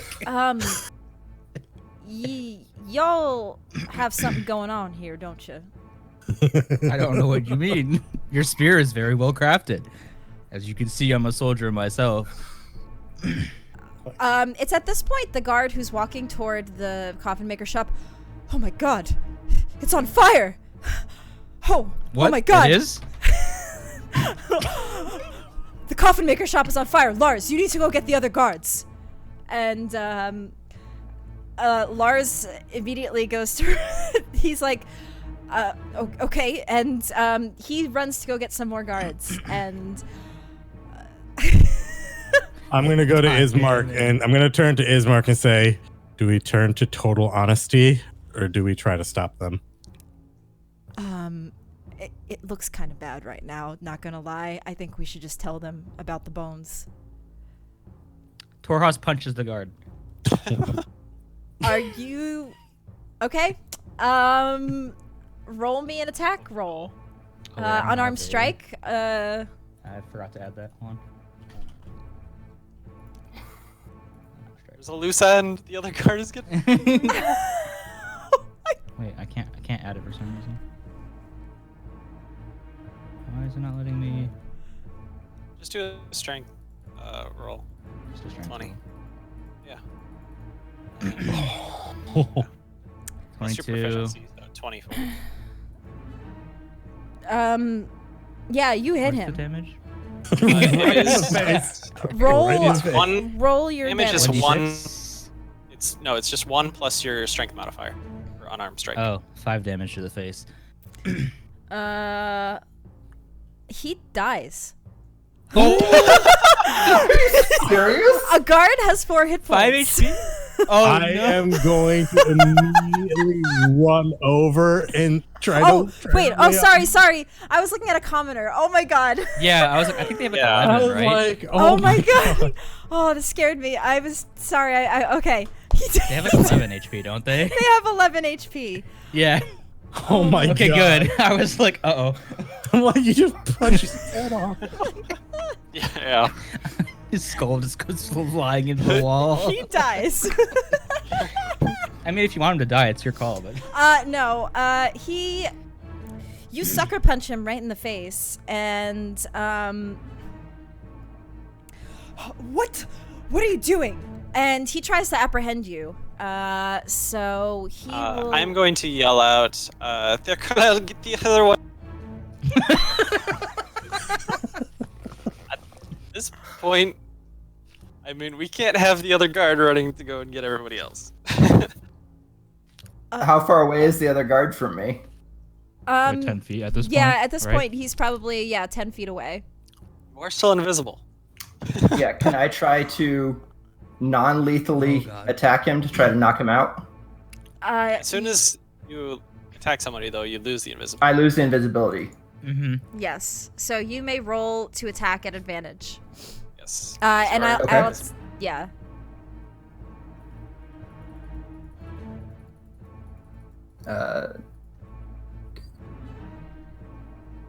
Oh, that's so close to a natural 26. 20.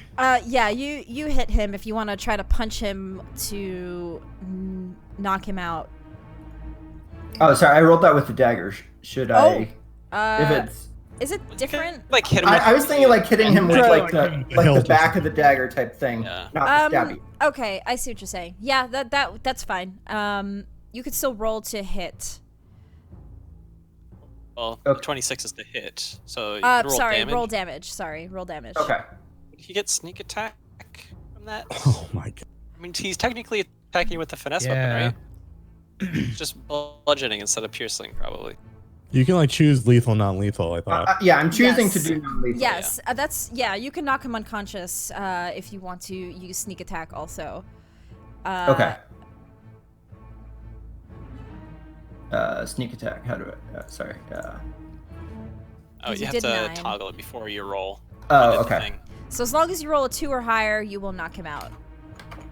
Well, he has Oh, 2d6, right? jeez. Okay. So- Yeah. Okay. Yeah. Sorry. I for some reason thought it was 1d6. Yeah. You knock this guard Lars out. Out cold. Okay. Meanwhile, guard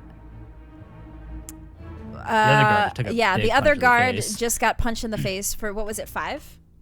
I forgot. Yes, it's 5. It's 1 yeah. plus your strength, so. 5. Okay. So yeah. Is there anything else you would like to do as he is about to try to grab? He's gonna try to actually. No, it's his turn. So if there's anything else Apprehend me, right? anybody else wants to do that hasn't already taken an action, aka Tira, I think is the only one. Yeah. Technically, Gizzard hasn't done anything, just said something, right? That's true. I'm going to tell the guard that he needs to stop. There's evil in that home. Oh. Evil? What are you talking about? As I said, we were here on church business. There's evil in that home. We have attempted to take care of it. However, if you go in there or you try to let it out, we cannot guarantee it won't escape into the town. Yeah. As Toros is kind of wrestling with the guard, it's like, you don't know the consequences if you go into that place or bring other people here. Roll me a persuasion check. I roll these so badly. Tira, you can, 12. 17. Should it be intimidation? Because I just punched the dude in the face. Persuasion is fine. You rolled a 17. Okay. The guard.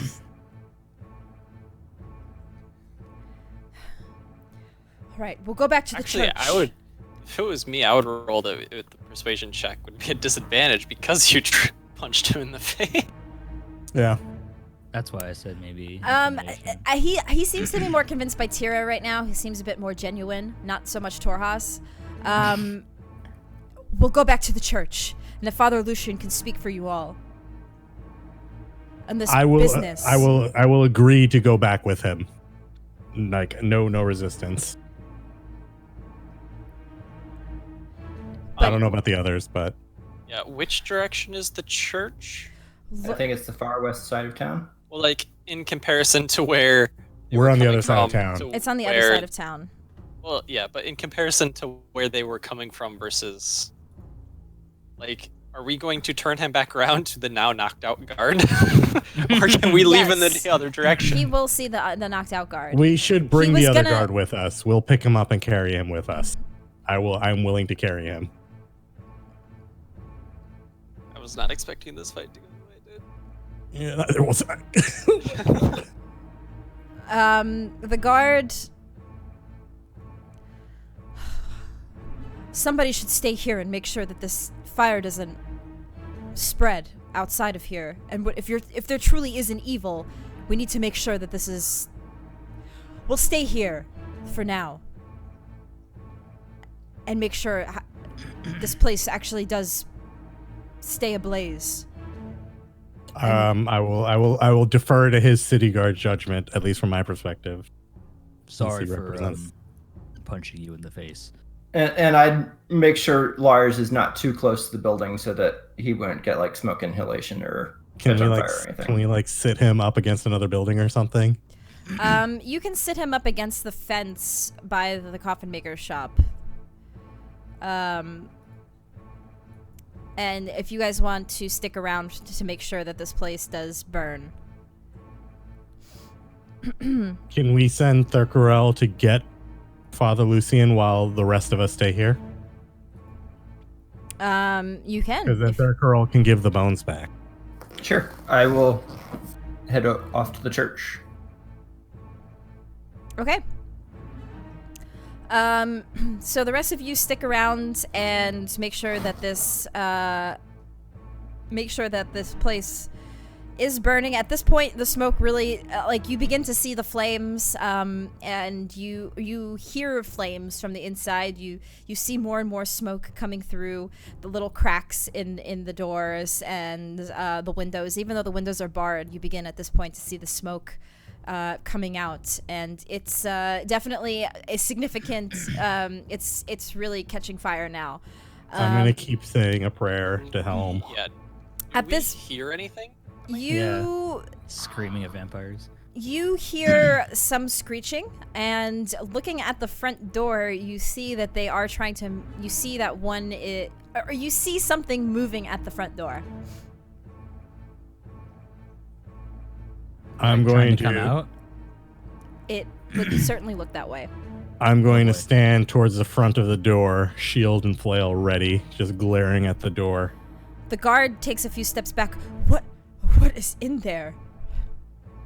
As we said, evil. What kind of evil? Vampires. Vampires spawn, to be specific. We were supposed supposed to be keeping vampire spawn out of here. They're not supposed to be here. We're supposed to be safe. You see why I punched you I'm to keep gonna you be- away from. I'm going to be spinning my flail ready for the door. Okay. So we've had a little bit of time out of combat. I just want to make sure that this is okay.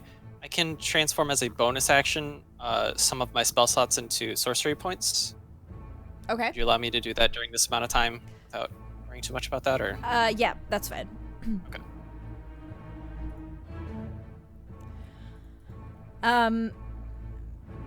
It is at this point you do hear more of this loud screaming, screeching. It echoes now a bit more. You notice there's not many like people around at this point, so thankfully like it's not like local people are coming by to see what's going on. The Coffin Maker shop is a little like off the street from some of the other locations.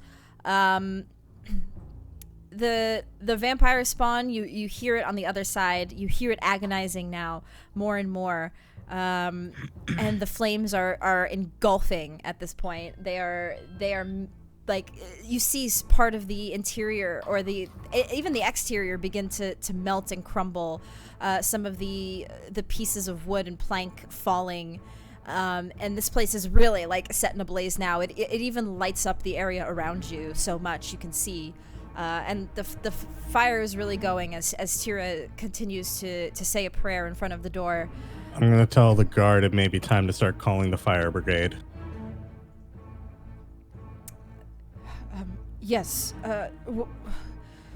Well, what about Lars when he gets back? He thinks that Lars went with their Corel, basically. He doesn't know. He doesn't know that Lars is knocked out. I think I should stay here. When Lars gets back, we'll inform the others. At this point, Thurkarel, you have made your way to the other side of town, and you are at the church now. I'd knock on the door, and hopefully the Father Lucian will answer. He does, actually. Father Lucian... Oh. And I pull out the sack with the bones. I say, we found the bones, but we need you to come... The bones. ...with us. This is them. These are the bones, but I'd like you to come back with me. We need to put them back. You know what? Never mind. I'll go with you, but we need to immediately put these back as soon as... I need to keep my eye on them. Okay. Do you want to take them with us then? Actually, roll me a persuasion check, because he is very much like wants to take... what's going on? What's happened? We found the bones, but there's also a house full of vampire spawn, and we set it ablaze. But we'd like you to come with us. To set it ablaze. Whose home? I believe it was the home of Heinrich, the Coffin Maker. Oh. Yes. I'll go with you. Yes. Thank you. I'll come with. And he goes with you to head back. Okay. I'd lead the way. Okay. So it'll still be some time before Thurkarel and Father Lucian make their way back, as you guys are watching this place kind of blaze up. Burn to the ground. Yeah, burn to the ground. I'll casually ask the guard, so are you and Lars friends? Yeah, we're friends. Oh. Oh. Oh. That's all that I'll say. Okay. Torhas will kind of be like rubbing his thumb on the bruise that he left. Like the huge hand imprint on his face is like, does it feel any better? It's Sorry again. It's all right. I've had worse. Oh, I understand. I get it. We will need to tell the Baron of this right away. He will decide what happens from here.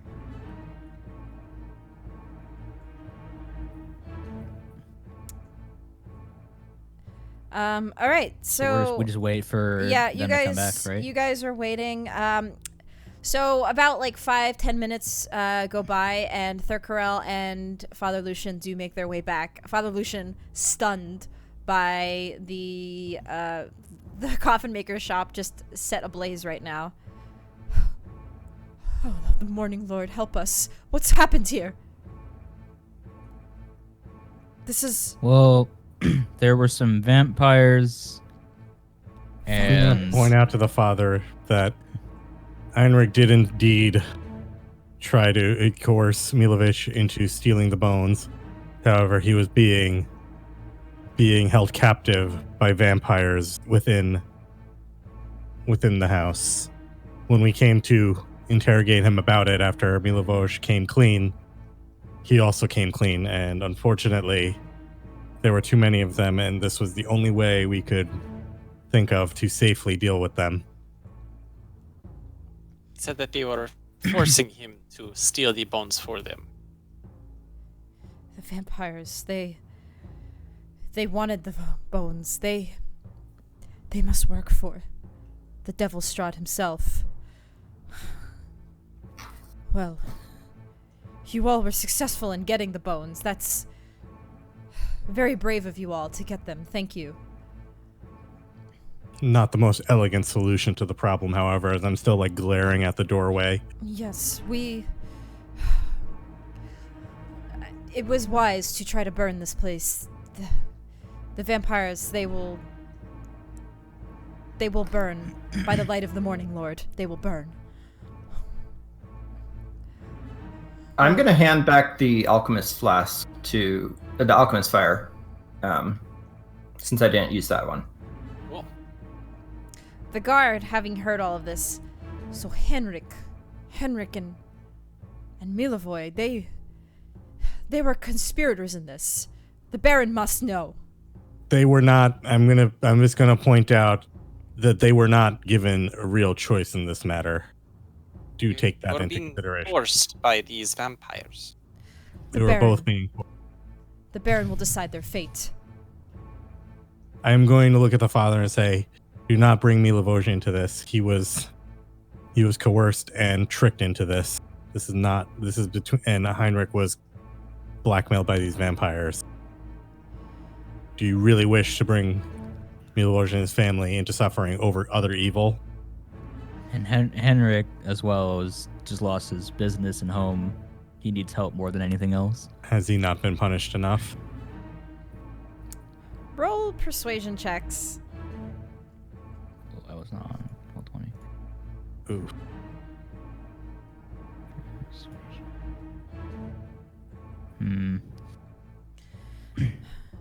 The Baron must know of what has happened here, and he will decide.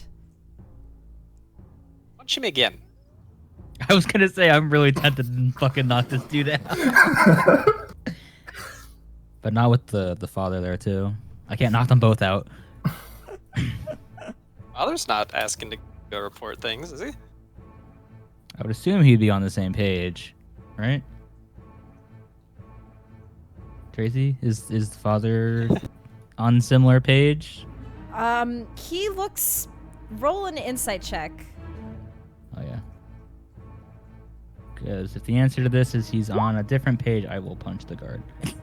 I mean, I said punch him out loud, so Yeah. The father. So the insight's looking at the guard or the father. The father seems concerned. He doesn't seem to be. He doesn't. He's not Siding. sure what to do. But yeah, he doesn't. Okay, punch the guard. Okay. Hold on. Roll a attack roll. Oh, that's a. Yeah, strength. strength Damn it. plus your proficiency. That's So not the 18. hit, right? 18 to hit, yeah. Oh, yeah. That's right. I don't do unarmed very much. 18 to hit. Yeah. Okay. That does hit. Another 5 points of damage. So he's 1 HP. You punch him. Oh. Why do you keep punching me? Stop it! And he is going to try to grapple you again. I'm just going to grin and bare my teeth at him and say, I wouldn't do that if I were you, my friend. He's very Outnumbered. hungry, you know. Roll an intimidation check, Gizzard. Natural one! Oh my god. Dude. Hashtag blame Giz. I'm reporting you all to the Baron for this. This Can I is. punch him again? You can. Yes, if you want to punch him again. Who are you punching? The guard The over and guard. over again. So 11 to hit.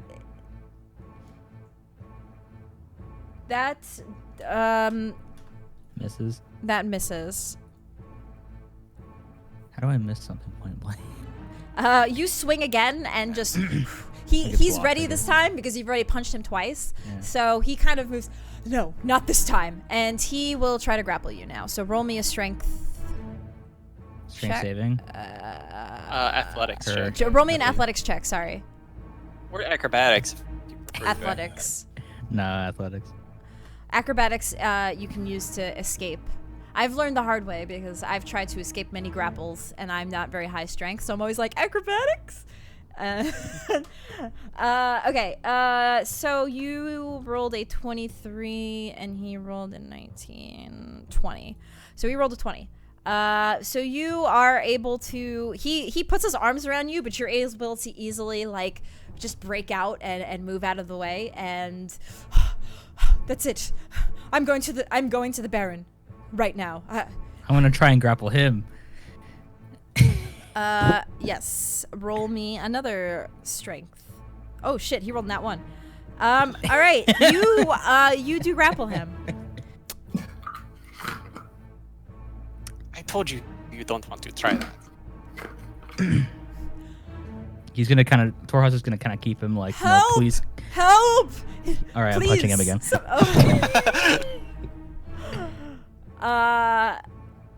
14. Yeah. That misses. What? Is it 15 AC? His AC is 16. Damn. This is better AC than me. Please, somebody help! Help me! Lars, where are you? Lars! Torhaus turns to My Gizzard. best friend, Lars! My only friend, Lars, where are you? Torhaus looks to Gizzard. Can you shut this person up, please? Yeah, I'll just try to punch him as well. I'm not gonna try This poor guy. I'm not gonna try to kill him. Not with the We're not priest even here. murder hobos. We're just like arson hobos and fisticuff Or- hobos. Yeah, you also miss. And the guard continues Oh to my scream. god. Lars! Lars, please help! All right. Shut up! Another punch. Oh, Or natural 20. he's Okay. knocked the fuck I'm out just now. standing in stunned silence watching. Just beat the shit out of this guy. I I'm just assume gonna keep that was praying to non-lethal. Helm. Was that lethal Was that damage? or- lethal or non-lethal? Can I roll to decide? Because I don't know what I want. Whoa. Can I do like a roll 20? If it's above 10, it's not lethal. Below 10, it is lethal. Sure. Uh-oh. Oh. So What's that's lethal? that's lethal. Okay. Yeah. Roll your damage. We're gonna be banned from everything. Well, it's a punch. It's Yeah. 5, right? Oh, it's 5. Yeah, Okay, so with he's the crit would be 10. With yeah. yeah, he's 10 dead. damage when he's already on. Yeah. He's dead. I'm going. Can I like run over to like try to lay on hands him? He's still unconscious if he's laid on hands, right? Uh, That's yes. Like, how you Man, you guys are Because making this most tough. creatures, most creatures don't get like death saving throws. Yeah, unless they're, honestly, like, he's an bad NPC. guys or something. Yeah, he's not really. He's a guard. He doesn't really. He's dead. You guys killed him. Oh. I can't even try to heal him. You can try. But I'm gonna try to use some. I'm gonna try actually. Hold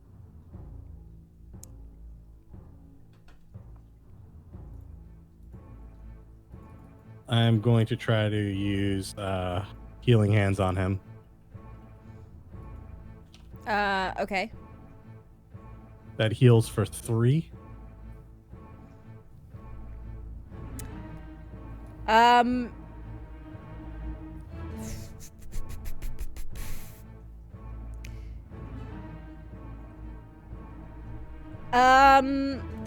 on one sec. Tough.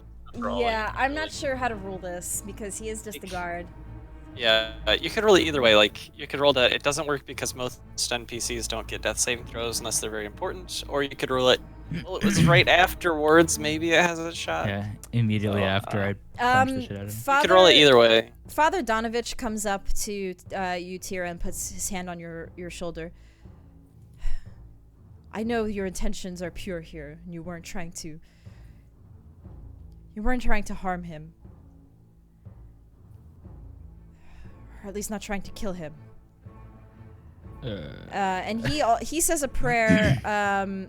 He says a prayer with you, Tira, as you're laying the hands on, and you do feel a pulse at this point. He is unconscious and not conscious, but you at least feel a pulse. I'm gonna say he's still alive. Helm has heard my prayers. He Torhas smiles. is gonna pull out a water skin and kind of like clean the massive wound punch that's on his face. Just kind of like tend it up.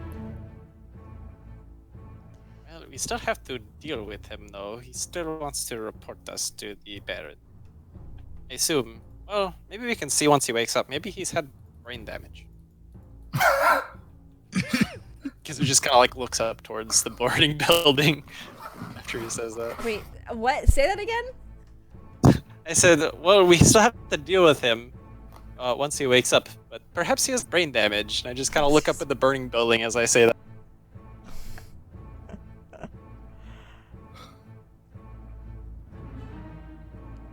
Either way, we probably shouldn't stay here very much longer. Father Donovich speaks up. The Baron, he is... Wait, does is not... it Father Donovich or Father Lucian? Sorry, Father Lucian. Sorry, Father, Yeah, Father I got confused for a second. I got too. so confused. I'm like, who? Father Donovich is... Too many names that are kind of similar. I know. Father Lucian, the Baron, he is... As you guys know, he doesn't exactly see things with the most clear of heads. I fear that if you report this to him, he will not take your side. And he will take... Exactly. That's why I punched the person. That's why I told him to punch the person. He kind of smiles because they're like on the same page. Well, I fear that might have made it worse. I don't quite know what to do with this one, but I can take him back to my church and nurse him back. And perhaps you can convince him to not report this.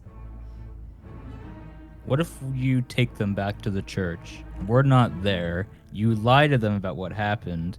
Try to convince them that like they got in a bar fight or something, and we go deal with our business at the same time. And you don't let them leave the church. I don't really want to lie in my church to these men. But it's for the greater good. I'm just going to point out that, look, there's this much evil in this home. We've gotten the bones back, but we do not know the extent of how far this could go. There may be others. Do we really want to risk bringing the Baron down and cracking down on the town when he clearly has not been protecting from the vampires on that were supposed to not be in town? Yes, I understand. I think you all should be there for when the guards wake up. I'm willing to be there.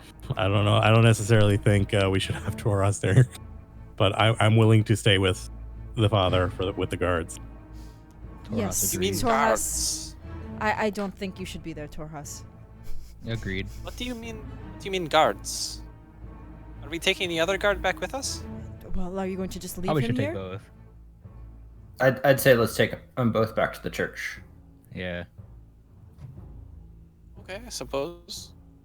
I guess we should make sure that he doesn't get anything pillaged off of him while he's asleep out here. So, I mean, he doesn't know what happened. He just went unconscious all of a sudden. yeah, he just. That is true. Well, actually, Ismark will say that is true. Yes, let's take these two back, and maybe we could put him in a coffin. There's no coffins out here. Oh my god. We all may the coffins are ablaze. we may have to take a back road. Oh, I think we should definitely just drag the guards through the center of the town. That sounds like No, a we should really take a alley or something. How about the alleyway I walked out of before I punched the guy? Okay, so you guys, if you want, Technically, we could walk through the center of town if you. why would we do that? Well, one of us could, I suppose. But I could make somebody invisible while they're walking through town. You mean make the bodies invisible? The spell reads.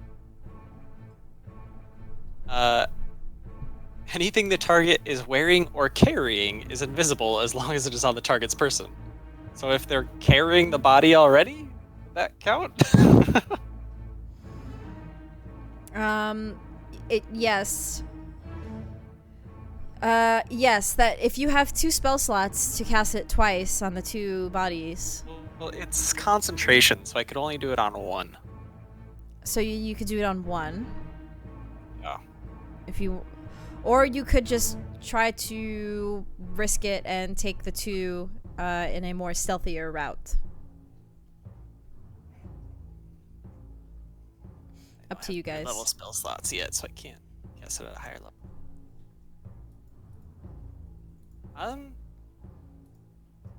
Yeah, I'll leave it up to you guys. What you want to do? I can only make one person invisible. I'll walk with Father Lucian. I won't hide. Okay. I guess Torhas is supposed to be not with them because they don't want the guards to see him, or at least whatever the other one was that he punched. I suspect a paladin walking with a father will not really draw Yeah. too much attention. Yeah. Yep. That should be fine. Yeah, so you guys can go back the normal route. Who wants to take the bodies? Torhas probably shouldn't. Okay. So I guess I'll try to take one of them. Okay. Is that a strength check or? I guess, yeah, I'll take the other one with me as well. The 2 weakest people on the party, I think, are gonna take the bodies, but oh, we'll deal. Okay, and Ismark and Irina offer to help, Oh yeah, kind yes. of So I would say reluctantly. Ismark, yes. Do you want to carry you on? I think this one's Sure. name is Lars. Kind Sure. of point over. Sure. All right. So, and then Torhas, if I don't know if you just want to go back to the Blue Water Inn or Yeah, that's what I was gonna say. Just away from the group, so I don't seem like yeah. I was part of that. Okay. To make matters worse, I'll All tell right. Gizzard and Thurkrald I'm gonna be at the inn. All right. So, so Tira and the father are going back, Torhas going back, and so Gizzard and Thurkarel roll me first strength checks. Okay. Let's see.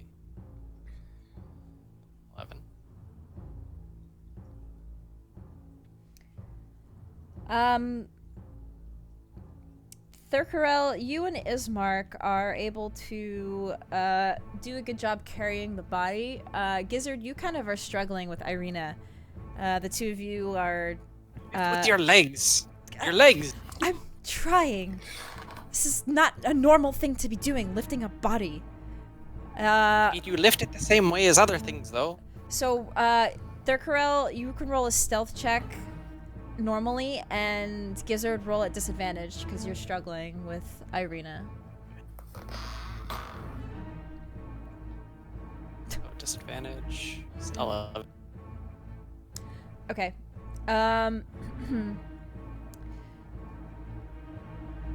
You guys are walking back.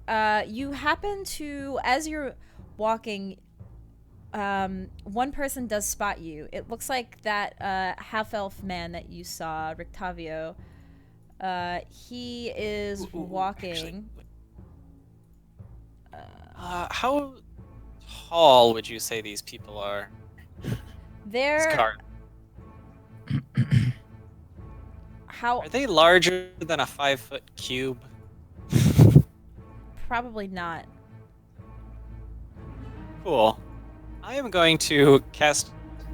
I mean, they See. might be a little bit like a person is what, like 5, Yeah. 6 feet, 5, 6 feet. So they might be slightly. But you wouldn't be carrying them like perfectly, right? You could be holding them by their chest, so they're kind of more curved inward. Yeah. So it depends how they're carrying them. What are you trying to do? I don't know. Somatic? Sure. I was going to try to cast a minor illusion kind of over the body to make it look like something else. Although, wait, let's see. A Can it sack move? of potatoes. Yeah. Yes.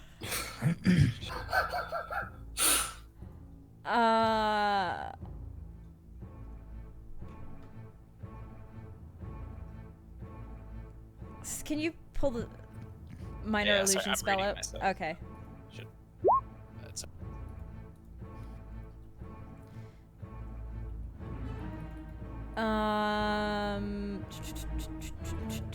like I would have to cast it a few times. Like I would Yeah. continually cast it kind of as I'm walking around. But it's just somatic and material, so I would just need to kind of wave my staff in the air a little bit.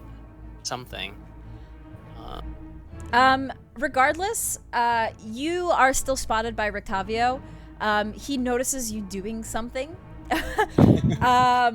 He Just doesn't. carrying a sack of potatoes. He doesn't necessarily see the body, but he sees you kind of like waving your arm, doing a spell, and walking with Irina, kind of struggling.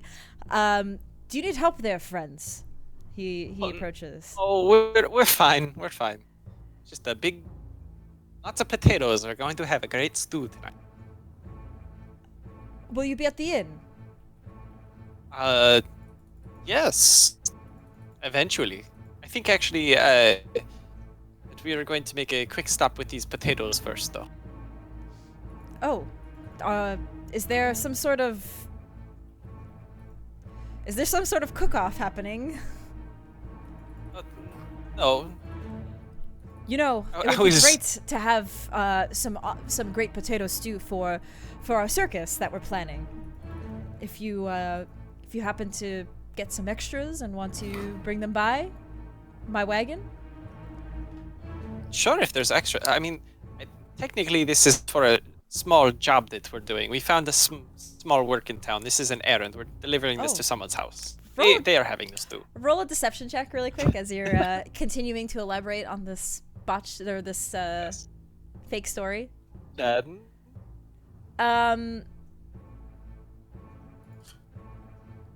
Eh? 1 sec.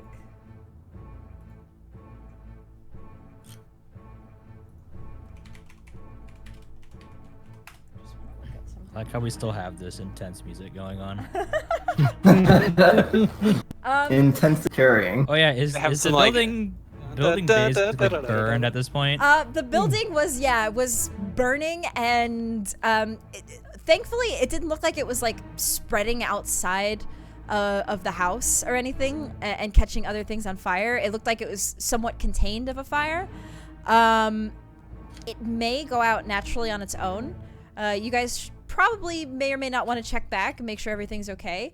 But it looked like it was quite a blaze from the building, but it wasn't, severely spreading outside. It looked more contained than anything. Did we ever hear the vampires stop screaming? You didn't necessarily. It's kind of hard to say. You heard them screaming it. They did stop eventually, but you're unsure what that means. It was like their death. Yeah. Rictavio. Would I be under the impression that it's probably okay? Because my intelligence isn't that high. You're really not 100% No sure. idea. You're not. It could be. It very well could Okay. be. Yeah.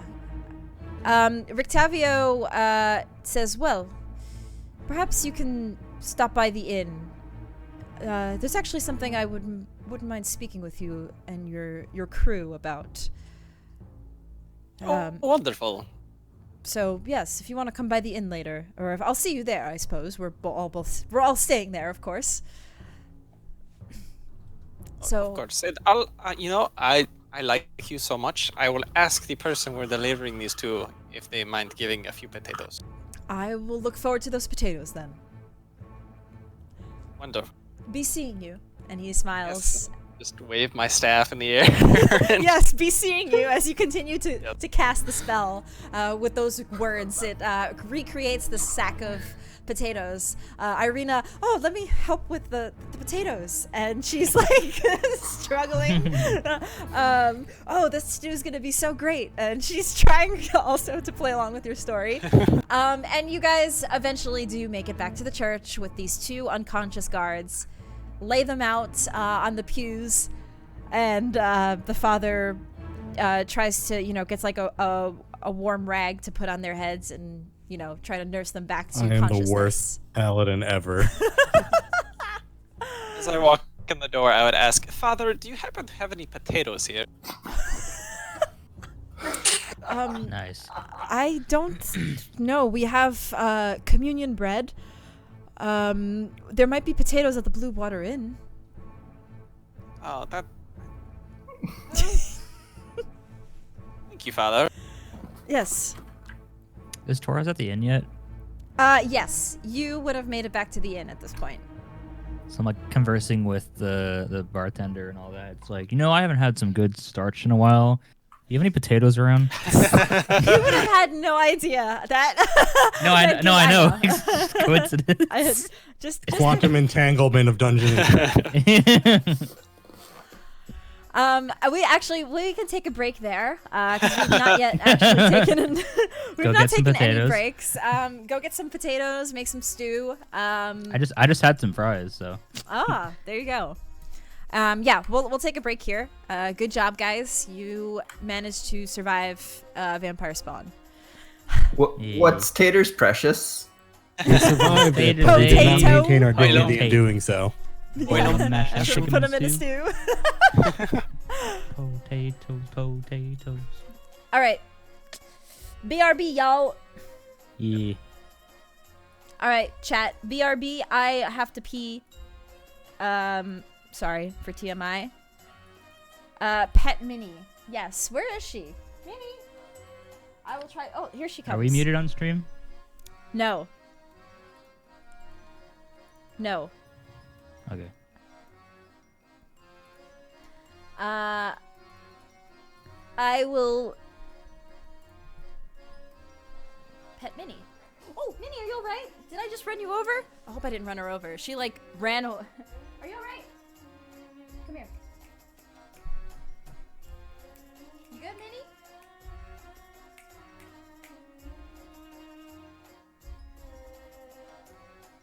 She looks kind of dazed, like she was just sleeping.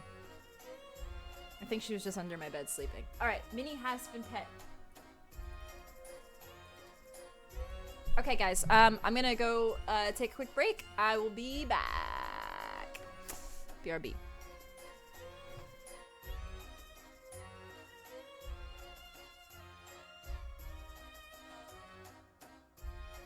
Mic off.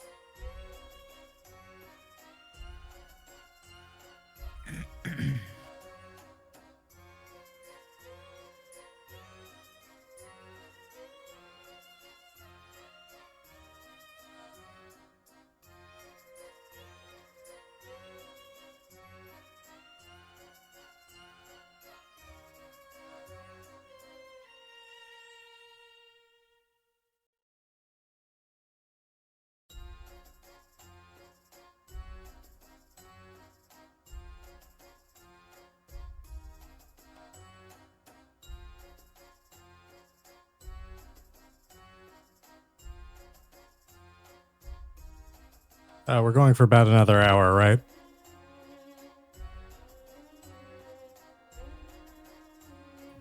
I assume so, because it's probably getting pretty late for you, right? Yeah, no, that's why I'm just trying to plot it out. 12:30? Yeah, it's 12:30 right now. 1:30 should. I can do 1:30. I've been going to sleep I around. mean, we've 2. been going for 3 hours. Yeah, no, I'm good for another hour. So, I just want to make sure because I don't want to go much more back. beyond 2. I think we did a lot today, though. Oh yeah, we did accomplish a lot It today. wouldn't be a horrible place to stop. Yeah, we'll see what Tracy's feeling when she gets back. I don't mind going because I usually have been going to sleep at around 2 anyway. I'm gonna contemplate my life choices and roles. I I'm kind of back. forgot. I kind of forgot who I was playing for a bit because like Awis was supposed to be like this holy saint kind of character, and so we're talking to the guard. I'm like, wait, what did I write this character to be like? And it's like chaotic good soldier. I'm like, I'm gonna punch the guy. I don't know how we're gonna not get killed by the Baron though. Through the Baron. We're fine. I'm literally just screenshotting all my rolls from some of my rolls from tonight Dude, just for tweets. I don't get how some of these rolls. Like Tira, I have rolled other than a couple of 20s. I've rolled awful every Where's single episode. Where's So, my yeah. persuasion rolls? We had a lot of really just bad rolls. Oh my god. The 5-3-2 deceptions. Oh my god! All right, punch him.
I've also liked that we haven't been like super heavy in combat and stuff.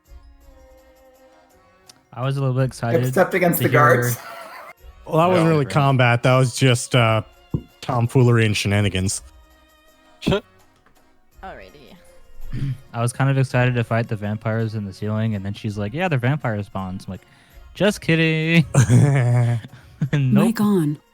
And 6 of them. Yeah, and there's 6 of them. I was like, 1, 2, yeah, fuck it, let's go. 6, maybe not.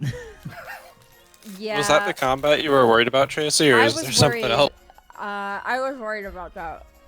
If you that combat was not meant to be had, really. I feel like So- we did a pretty good job with it Yeah, then. I was worried that like something would have happened and you guys would have had to fight the vampire spawn. That would have been. See, if Tira was actually a competent paladin, I would have probably just yellowed in. But Tira is not a competent paladin. Torhas was like 2 steps away from just going. I like how everyone was against the idea of burning the building down, and then it slowly became everyone was in favor. Yeah, it was like, you know what? Yeah. I mean, It's like, what else I are we wasn't gonna leaning do? one way or the other, yeah. Yeah. Yep. Doom is all about chaos. Did Heinrich say where he was going? No, he did not. To his house. Oh, wait. Too soon? Too soon. Okay. Sorry, I'm just eating my granola bar here. All right. So, you guys managed to make it back to the church with the bones. The father asks if you guys can help put the bones of Saint Andrel back in its proper coffin. He asks you specifically, Tira, if you would assist. I would mention that I'm willing to assist, but isn't there a safer place we can put these? They're It meant- seems that they may not be safe in this location any longer. Do any of you have some sort of glyph or something that can help protect this from outsiders? I unfortunately don't have anything that would last for any period of time. Well, they need to stay in the coffin.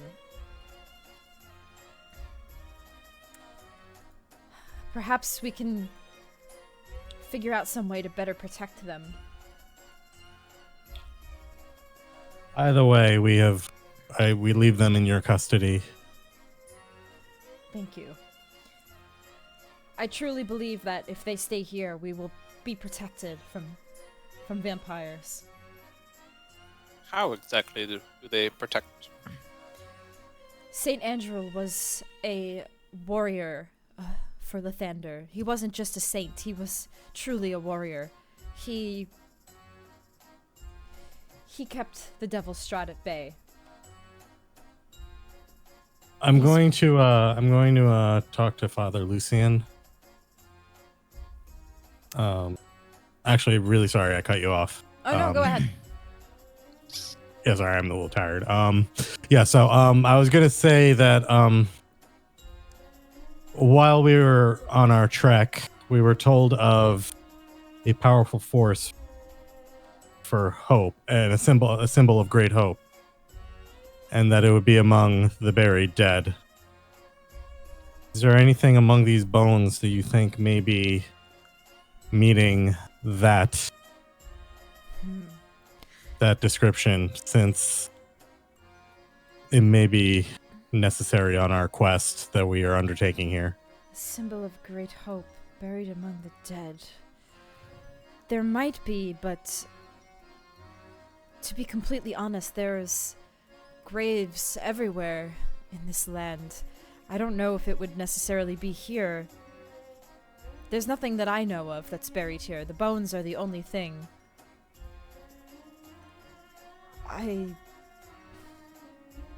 Would you consider them a symbol of great hope? For us, they are. But they also keep us safe. If you take them, it puts this place in danger from vampire spawn attacks. May we take not all the bones, but do all the bones have to be kept together for their protection? I do not want to risk it. I understand. Would you be possibly able to do some research on this while we take care of other business in town? Yes, of course.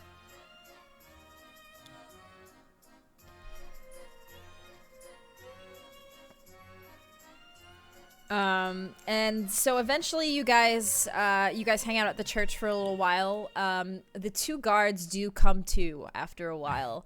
Lars is the first one to awaken, and he kind of like scratches his head. What the hell happened to me? He looks up and he sees you guys. Am I in the church?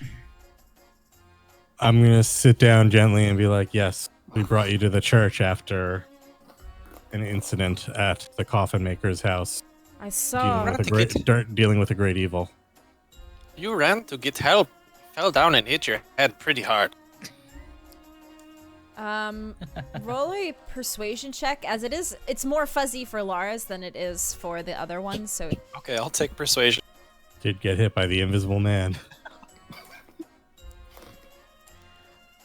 all I remember is running, and then something hit my head, and I fell over. So you fell over, then hit your head. Yeah. Well, thank you for bringing me back. No problem. We weren't sure where you lived, so we just brought you here. Is he gonna be all right? And he points to his friend.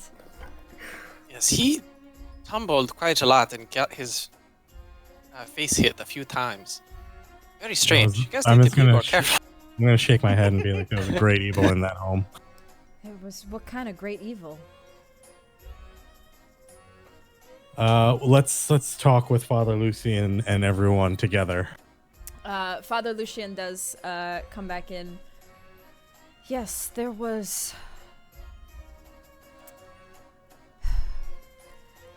vampire spawn within the house of the Coffin Maker. And Lars just looks like very confused at this. They were coming for the bones of Saint Andrew.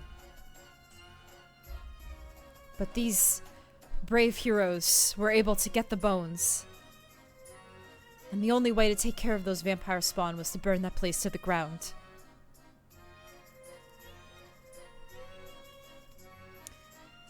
Well, shit.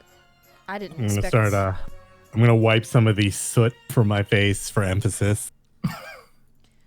Well, that's... Whew. Well, the bones are safe now. Y'all have them hidden up in here somewhere? As I say, we've returned them to Father Lucian's custody.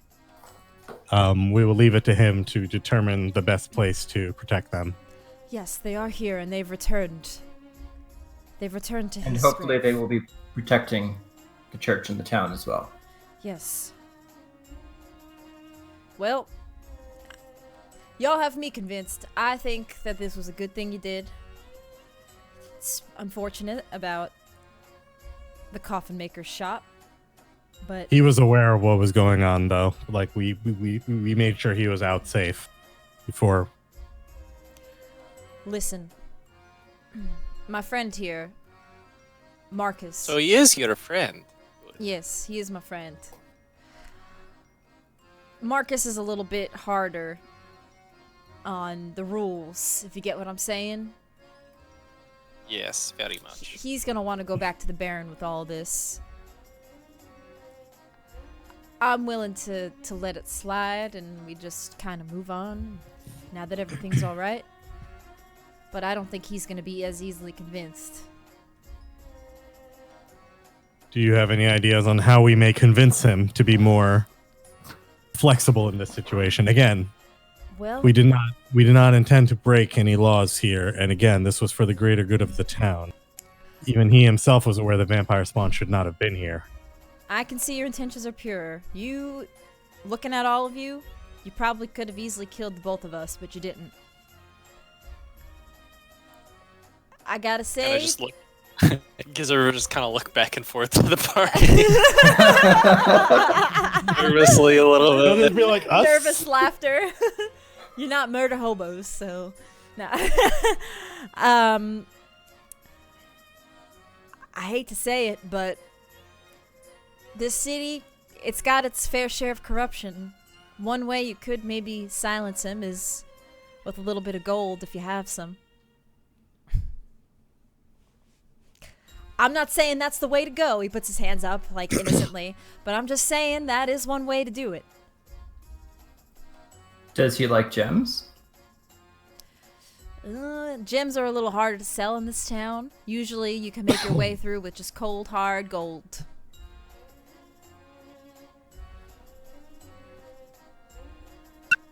So now he might freak out a little bit whenever he wakes up. Why would he freak out? No reason. Did he also hit his head? Yes, multiple times. In a matter of He had- speaking. Yes. He fell down a balcony. Yeah, he. I choked on some water. He choked on some rock. But if he's hysterical when he wakes up, do you think he would still take gold? Well, look, I'll try to calm him down, and then you guys can do the bribing and convincing. I'm not saying it'll work. I don't know. He might be really mad. I don't know. But unless you know of another way. I would What do you just think would be remind an him appropriate- that he was. I was just going to remind him. I would say I would also remind him that he was about to walk into a house full of vampire spawn before we stopped him. So you saved his life. I mean, look, I don't know. I'm not the best at these kind of things. If you guys want to try to convince him you saved his life and then he quote unquote hit his head, I don't know what exactly went down, but that's your call. I'm just All right, saying I'm gonna you can sorry. convince him with money. kind of whisper to the rest of the party. I have 2 moss agate that I found in the house, or I have a total of 12 gold pieces, not counting. We'll see. the We'll bag of see what he items. wants. We'll see what he wants when he comes to. You also I would have ask the you Coffin Maker's money. how much. Yes, yeah, how but I much was money hoping to was in the return bag? that to Heinrich. It's like 20 gold or something. Yeah, Yeah, it's got how like much 20. gold was it? It was 20 gold pieces and 15 silver, I believe. I'm going to point out that we should probably be giving that back to the coffin maker. Up to you. It's just, it's money. Money's money.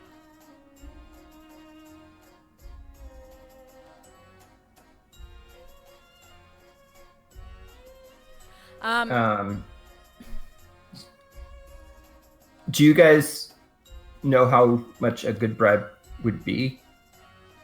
I actually don't know in meta. I just don't know. You're asking us? I figured that would actually be more your area of expertise. Well, it's money's a little hard to come by. We don't get paid that much here in Vallaki. If you give him 20 gold, that will keep him quiet for sure. Hey, how convenient. We just found 20 gold. We could do like 5 each, maybe.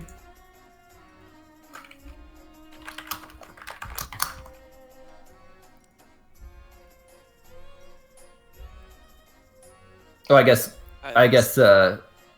Toras isn't here, so Yeah, I'm at the inn. Mr. Lucian, we did find your bones for you. Perhaps there's a reward in it. I'm not asking you to bribe the guard, but perhaps there's a reward in it for us? A reward.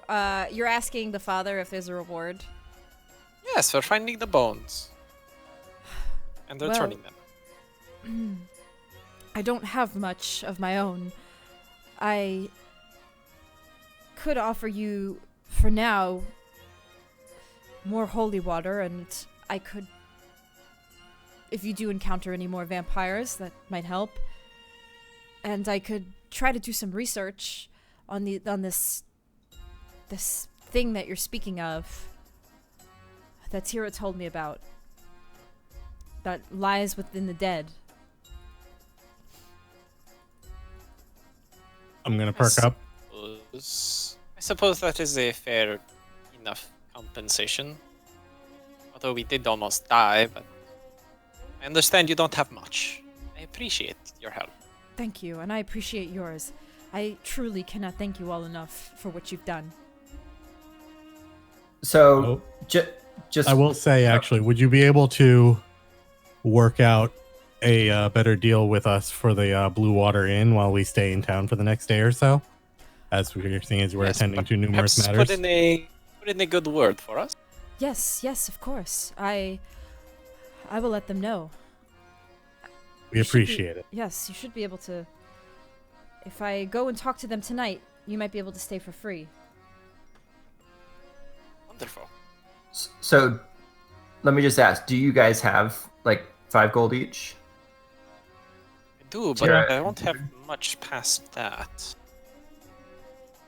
I mean, I'd be almost broke, but I could afford 10. I can afford some, but yeah. That's why I'm a little hesitant, because we still have to keep paying the inn. Yeah. So yeah, I'm down to throw in 5. Okay, I will throw in 10 for a bribe. Perhaps gonna be we happy should about wait this, until I'm he gonna- wakes up. Let's see how much he wants when he wakes Yeah, up. let's see how much he asks and then try to barter, you know. Okay. You guys give it a few minutes, and Marcus does begin to wake up. He too, kind of like holding his head. Oh, my head. Where am I? And he looks up and he sees Tira, and he sees all of you actually. You. Where's that other one? That dragonborn thing. Sorry to tell you, Marcus. You're in the church because you're dead. Dead. I'm dead. Is this where the Morning Lord greets me? And Father Lucian shows up, and no, it is. No, it's I'm just messing with you. I'm sorry. you. I was about to cast light on my shield. He gets up, like ready to like punch you, but he is lightheaded still from being knocked out. So the minute he stands up, he grabs his head again. Oh, my head. I'm going to hurts. sit him down and use some lay on hands on him to heal him back to full. Thank you. How much is that, by the way? 16 is his full hit points. Okay, we're just going to use all of that. Give him a 15 back. Okay. Thank you. Thank you. What the hell is going on? Your friend punched me several times. Why? All I said was we need to go back and report this to the Baron. That's my job. We'd prefer if this didn't reach the ears of the Baron. And I'm gonna jingle my pouch of coins, as I said. Roll a persuasion at advantage. Okay. Excuse me. Oh, Oof. 9. I see what you're trying to do here. You know, I will note that we also tried to stop you from charging into a house full of vampire spawn that the Baron was supposed to protect you from. I appreciate that, but the minute I said I was going to the Baron, you all immediately started punching me in the face. I will say it was mainly... our quick to anger companion. We tried to stop him, unfortunately. Yes, we all tried to stop him. But look, it was a chaotic situation. Where is he An now? intense If I situation. see him, I swear he's the first one to go on the stockades. Where is he? We're not sure. We came here with Father Lucian to tend to you and your best friend Lars. Lars waves from back. Yes, they did come help us. If it wasn't for them, we'd be sitting next to that house of vampire spawn, probably in a lot of trouble.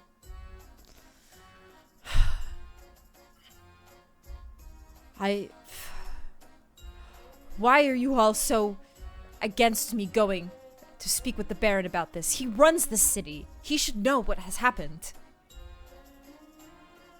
He doesn't need to know everything, though, does he? He should know. He's the one keeping the city safe. All will be Is well. he though? There were vampires in the city. How well is he doing his job? Hey Tracy, quick question. Yes. Is there like a paint shop nearby in the town? A paint shop. Paint or makeup? The only thing you could remotely think of is there's a toy shop called Blinsky's Toy Shop that may have some miscellaneous items. Out of game as well. We also know there's a carnival in town. Makeup. Does Maybe. Torhaus know there's a carnival? I don't I don't know, if but I'm just saying. You wouldn't know just yet because the party Yeah. didn't mention it to you. Yeah. But just asking around, they mentioned the Blinsky's shop. I'll be heading there while this is all going on and trying to see if I can get some paint. Okay. Yes, the Baron doesn't seem to be doing a very good job protecting the town if there are vampires within the city walls. I will just say, look, we are investigating a number of occurrences within the city that may be tied together. We are not sure. However, we have our suspicions. We're not necessarily asking you to keep this from the Baron indefinitely. Just for now, for a period of time. Until, say, after the festival. Roll another persuasion check at advantage.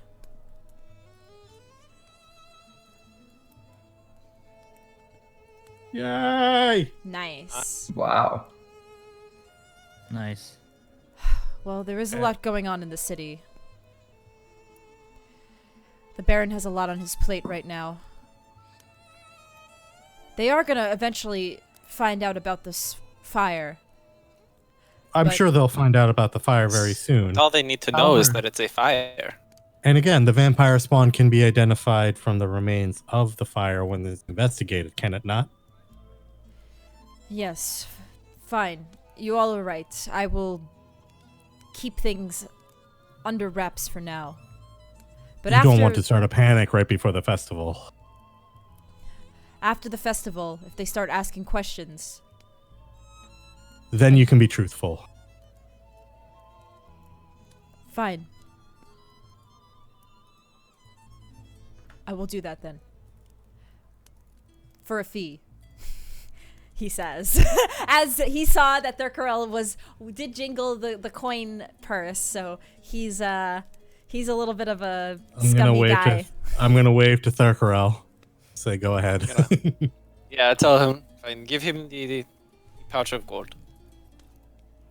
I'm not pulling out Heinrich's pouch. I'm from my own money Yeah, pouch. just I'm pulling out your money. 10 gold pieces. He and handing it to him. He snatches the 10 gold pieces. That'll do. He gets up. Lars, are you coming? We have work to do. And Lars, I suppose so. He gets up and tips his hat. Thank y'all for what you did. Thanks for helping the city. Maybe I'll be seeing you around. And he smiles and kind of tips his helmet. Before you two leave, Yes. have you two noticed any new girls in town? Younger, long brown hair, blue eyes. Jesus Christ. Younger girls. Well, I mean, We're looking for someone. are you looking for somebody her to, name- Someone Oh, who no. someone who is Open lost. up. oh, somebody. Yes. Oh, I mean, because there's She went missing. this pretty girl that oh no, never mind. A girl that's gone missing. Yes, she's perhaps late youngling years. Yes, long brown hair, blue eyes. I believe her name was Gertruda. Gertruda.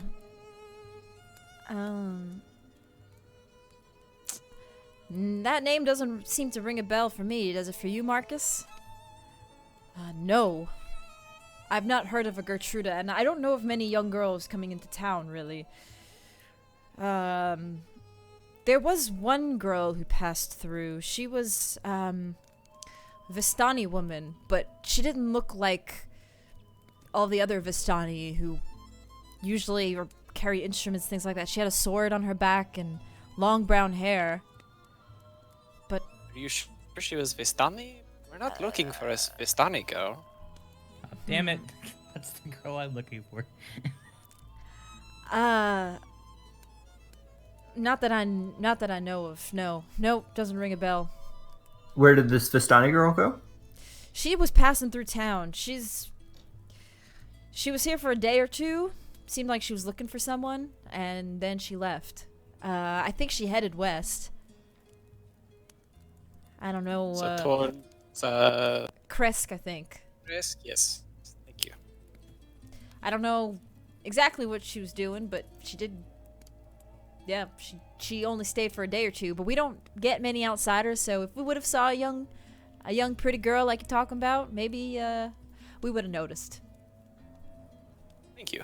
And Father, you haven't seen anyone matching this description either?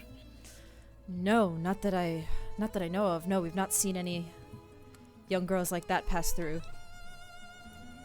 Okay. Well, I just remembered about her. If anything does pop up, I will let you know. Thank you. We appreciate it. These Of last few course. days have been very busy, so things have been slipping my mind. Yes. Very busy here as well. See you at the festival then. Lars and Marcus take their leave. Suppose so. Stay out of trouble. Lars winks and gives you one of those finger guns. Stay out of trouble, you 3, I guess. 5.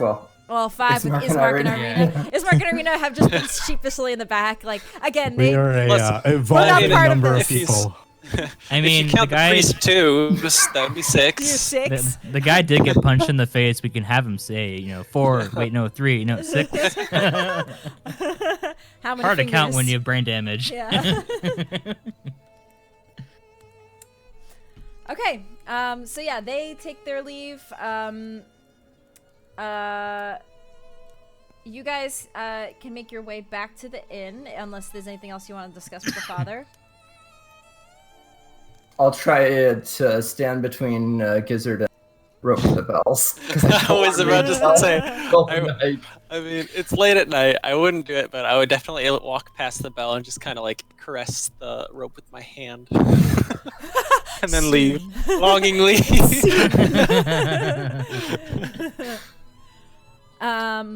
Was I successful in finding any paint? Okay, so Thurkarel, or sorry, Torhas, you make your way to the shop. The toy shop. Yes. She's got special music, doesn't she? I'm scared. Oh. No, and you are greeted. By a massive black ogre. Swap! You are greeted by a man who looks like this. Well, hello there. Okay. Welcome to my shop. And he looks very excited to have a customer. Hello. I was looking Oh. for some paint. Some paint. Like facial paint, but if it's normal Facial paint, it'll paint. do. Well, can I interest you in some toys, perhaps? And he points to like this shelf of like weird, interesting toys. Insight check? What are you Like- insight checking? Like, how is he presenting these toys? Is it like He seems genuinely a nice guy? Just wants to Yes, sell he's some just toys? excited and loves Okay. toys and wants you to look at his collection. What time is it, by the way? Like, it's gotta be Pretty late late now. evening at this point. Oh yeah, I was he's- kind of thinking like 11 we- o'clock-ish. My name is Gadolf Blinsky, and I am open 24/7 for all of your toy needs. 24/7. 24/7. Do you not sleep? Well, when I am asleep, Piccolo, he looks over the shop. And he points to his monkey. Isn't that right, Piccolo? And he laughs. Torhas just kind of blinks. So about that paint. Do you Oh, have yes. anything Ah, material? paint. Well, we have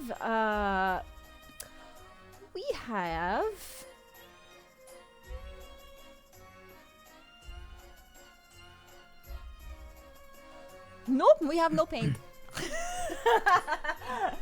Rip.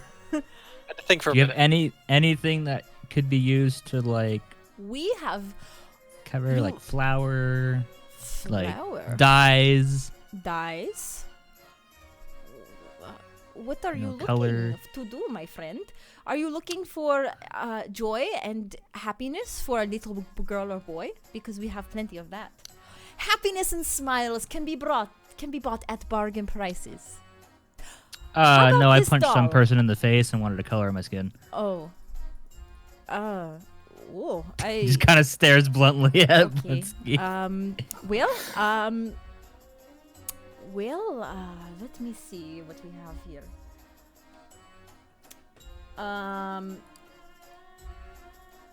Let me look at the list here.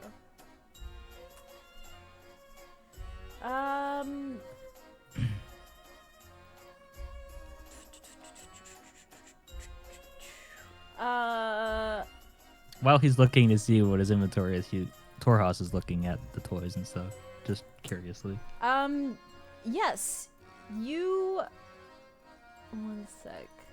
He begins looking. He has like these toys that he has on display that he seems to be very proud of. But then when you mentioned like paint or something to cover, he's like rummaging through all these boxes of stuff that he has that's not on display. I do not see anything on this list that looks like it would be of help to you. Alright. And I could go to the general store. I'm sure they have something. you can try. Oh, or- Yeah, I have some perfume. I don't know if that will help. No. I Really? have a hood. If that will help. If you want to wear a hood. Just a regular hood. He pulls out a black executioner's hood. Ooh.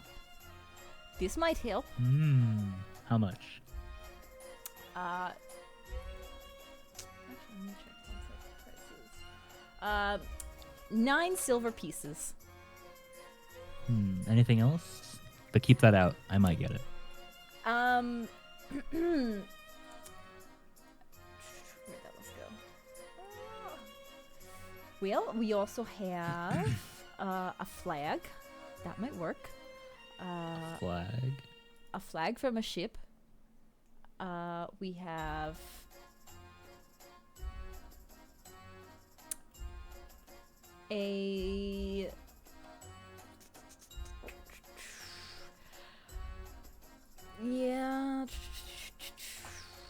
a winter coat. That might help. A wig. We have a wig. Can I see the wig? It looks like a long blonde wig. Can't do blonde. Yeah, I'm sorry, friend. Other than that, it doesn't look like I have much to help you. I'll take the hood. How much was it? 9 silver? 9 silver pieces. So he tosses over 9 silver. That means I have this now. Oh, thank you for your patronage, friend. And remember, it's no fun, it's no Blinsky. And he like waves his arms out very excitedly as he says that. Oh, I have not had a sale in so long. We only have few customers, the same. It's so nice to have people who actually buy toys and not decorations and dolls. And as you're looking around the shop, you see some interesting, creepy toys. You see a wooden string mobile of hanging bats with flapping wings, a set of wooden nesting dolls. The smaller each one gets, the older it gets, until the innermost doll is a mummified corpse. You see a wind-up musical merry-go-round with figures of snarling wolves chasing children in place of prancing horses. You see a ventriloquist dummy that looks like Strahd von Zarevich. And finally, the last thing that you see is a doll that looks exactly like Irina. I'll inquire about the doll. Oh, the doll is not for sale. Is it being held for somebody? Yes, it is. May I ask who that person is? Well, I make it for a special customer who comes in. He's not the nicest. He doesn't pay. He just threatens me with physical violence. Please don't tell him I'm telling you this. Do you know the name of this person? Yes. It's Isaac. Oh, did I say that out loud? Okay, I did not say that. Oh, you do not hear from me, okay? You do not know. I say nothing, please. But please help me. Please, he kind of reaches a hand out. nothing. He reaches a hand out. He's like, it's fine. Please. I'm not going to say anything. Okay, yes. It's just a special doll that he comes in requests. I don't ask any questions. I just make the doll and he goes on his way and doesn't harm me. Does he make the same person every time? Yes, and every time there's always something I do wrong and he doesn't like the way it looks and I have to make another one all the time. I made so many dolls of this one woman. Interesting. Worry not, friend. I will not speak a word to anybody. Thank you, please. And then he slides the silver over. It's like, just relax. Oh, thank you. Oh, and he gives it to his monkey Piccolo. Here you go, Piccolo. Please. Thank you for your patronage. And remember, it's no fun, it's no Blitzky. He kind of just nods and takes his leave. And as he closes the door, what the fuck? And then he heads back to the inn. While Dude, I keeping want that dummy. he puts the hood on, but like only to cover the lower part of like the snout that he has. So it's not over his head. It's more of like a mask kind of thing. Oh, A so shroud over the lower half of his face. You are putting the executioner's hood on? Hood on, yeah, partially. Neat. Okay. Roll Okay. Constitution. No, it's fine. It's you walk through the streets and people do kind of look at you kind of funny with this hood on. You're not sure if it's drawing more or less attention to you. He doesn't care. He looks different. That's all he matters. Okay. So, are you heading back to the inn? Yeah. All right. So, you guys all make your way back to the inn after a long night. It is, at this point, it's probably like getting to be the late hours of the night, like 2, 3 a.m. When I walk in, do I see Rictavio anywhere? This late at night, you probably wouldn't see him. No, he's not. He's not at the inn currently. I would walk up to the bar and say hello to Danica. Well, actually, at this time, Danica is taking her shift off, and it's her husband, whose name escapes me. Erwin. Erwin. I have written down. I'm not sure if I actually know that or not, but Well, I walk up to the bar and say, hello, do you happen to have any potatoes that I could buy? Potatoes. Yeah, just like a whole potato, not mashed or anything. Not boiled. No, just a regular potato. Well,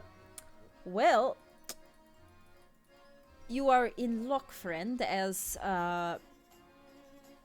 well, we did just get shipment of multiple vegetables. I think we might have some potatoes. We have beets. We have Just potato, please. just potato. Is Yes. there a reason for this, might I ask?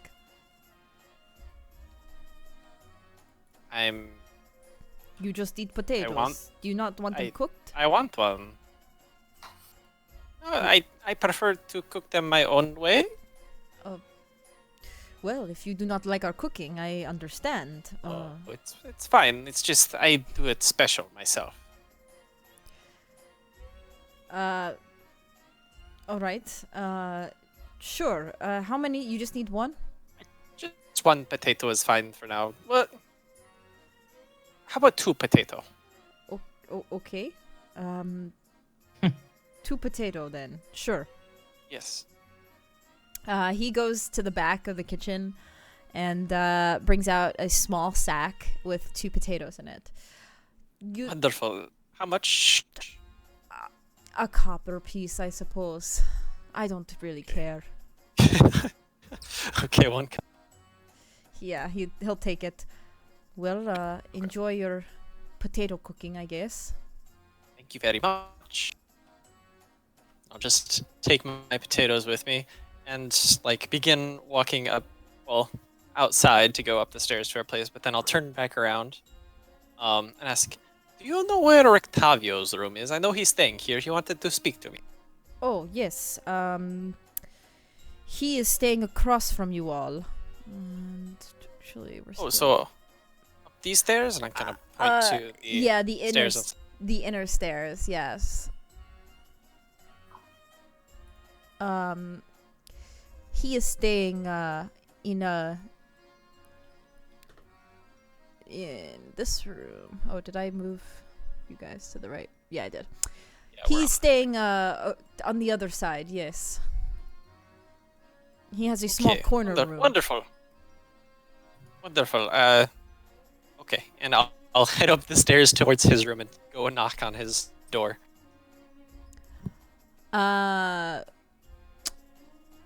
He answers. He was, Gizzard, right? You, it's very late. Just like shove the potatoes in his face. It's like, yes, it is very late. I know we were supposed to talk, but here are your potatoes. We can talk in the morning if you wish. He takes the potatoes. Thank you. Have a good night. Good Octavio. night. Good night. Okay. Turn around and Okay. All right, so you gave Rictavio the potatoes, and you guys can retire for the night if you want. We can call it there, unless there's any like other little things that you guys wanted to do at the inn before you officially rest for the evening. Nope. I am going to take another wash-up session because I am probably sitted up pretty heavily. Okay. I would probably avail myself of a bath too if it's available. It wasn't really a bath; it was more just kind of like washing up. Okay, yeah, There's fair. a wash wash station tub or something. Yeah. Yeah. Okay. I'll probably head to sleep. Worry about washing up in the morning. Okay. I'm gonna check my hair while I do that. Was there anyone downstairs other than Erwin? There were some Vistani, two Vistani women and one man who were just kind of like sitting to themselves playing cards. But no, it was pretty empty.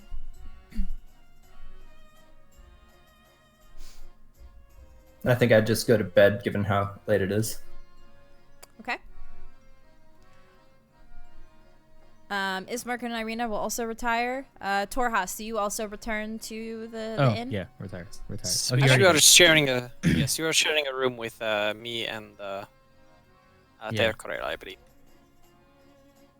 Yes, Yeah, you guys that's are fine. all in the top room, and this room here is the three of you, and then Tira has her own room that she is resting in there. Ismark and Irina are in a room here, and Rictavio is in a room there. So, okay. So you guys rest. You can have a long rest, and we can call it a night there for the session. Awesome. Nice. And don't forget to turn your alerts back on if you did turn them Oh, off. yeah. yes. Thank you. Good reminder. Let's So- do that. I just have one question. Yes. Dealt with those vampire spells pretty well. Does that mean we level up? Yes. Thank you for reminding me. You also Hey. do level up to level 4. Great work. Yay!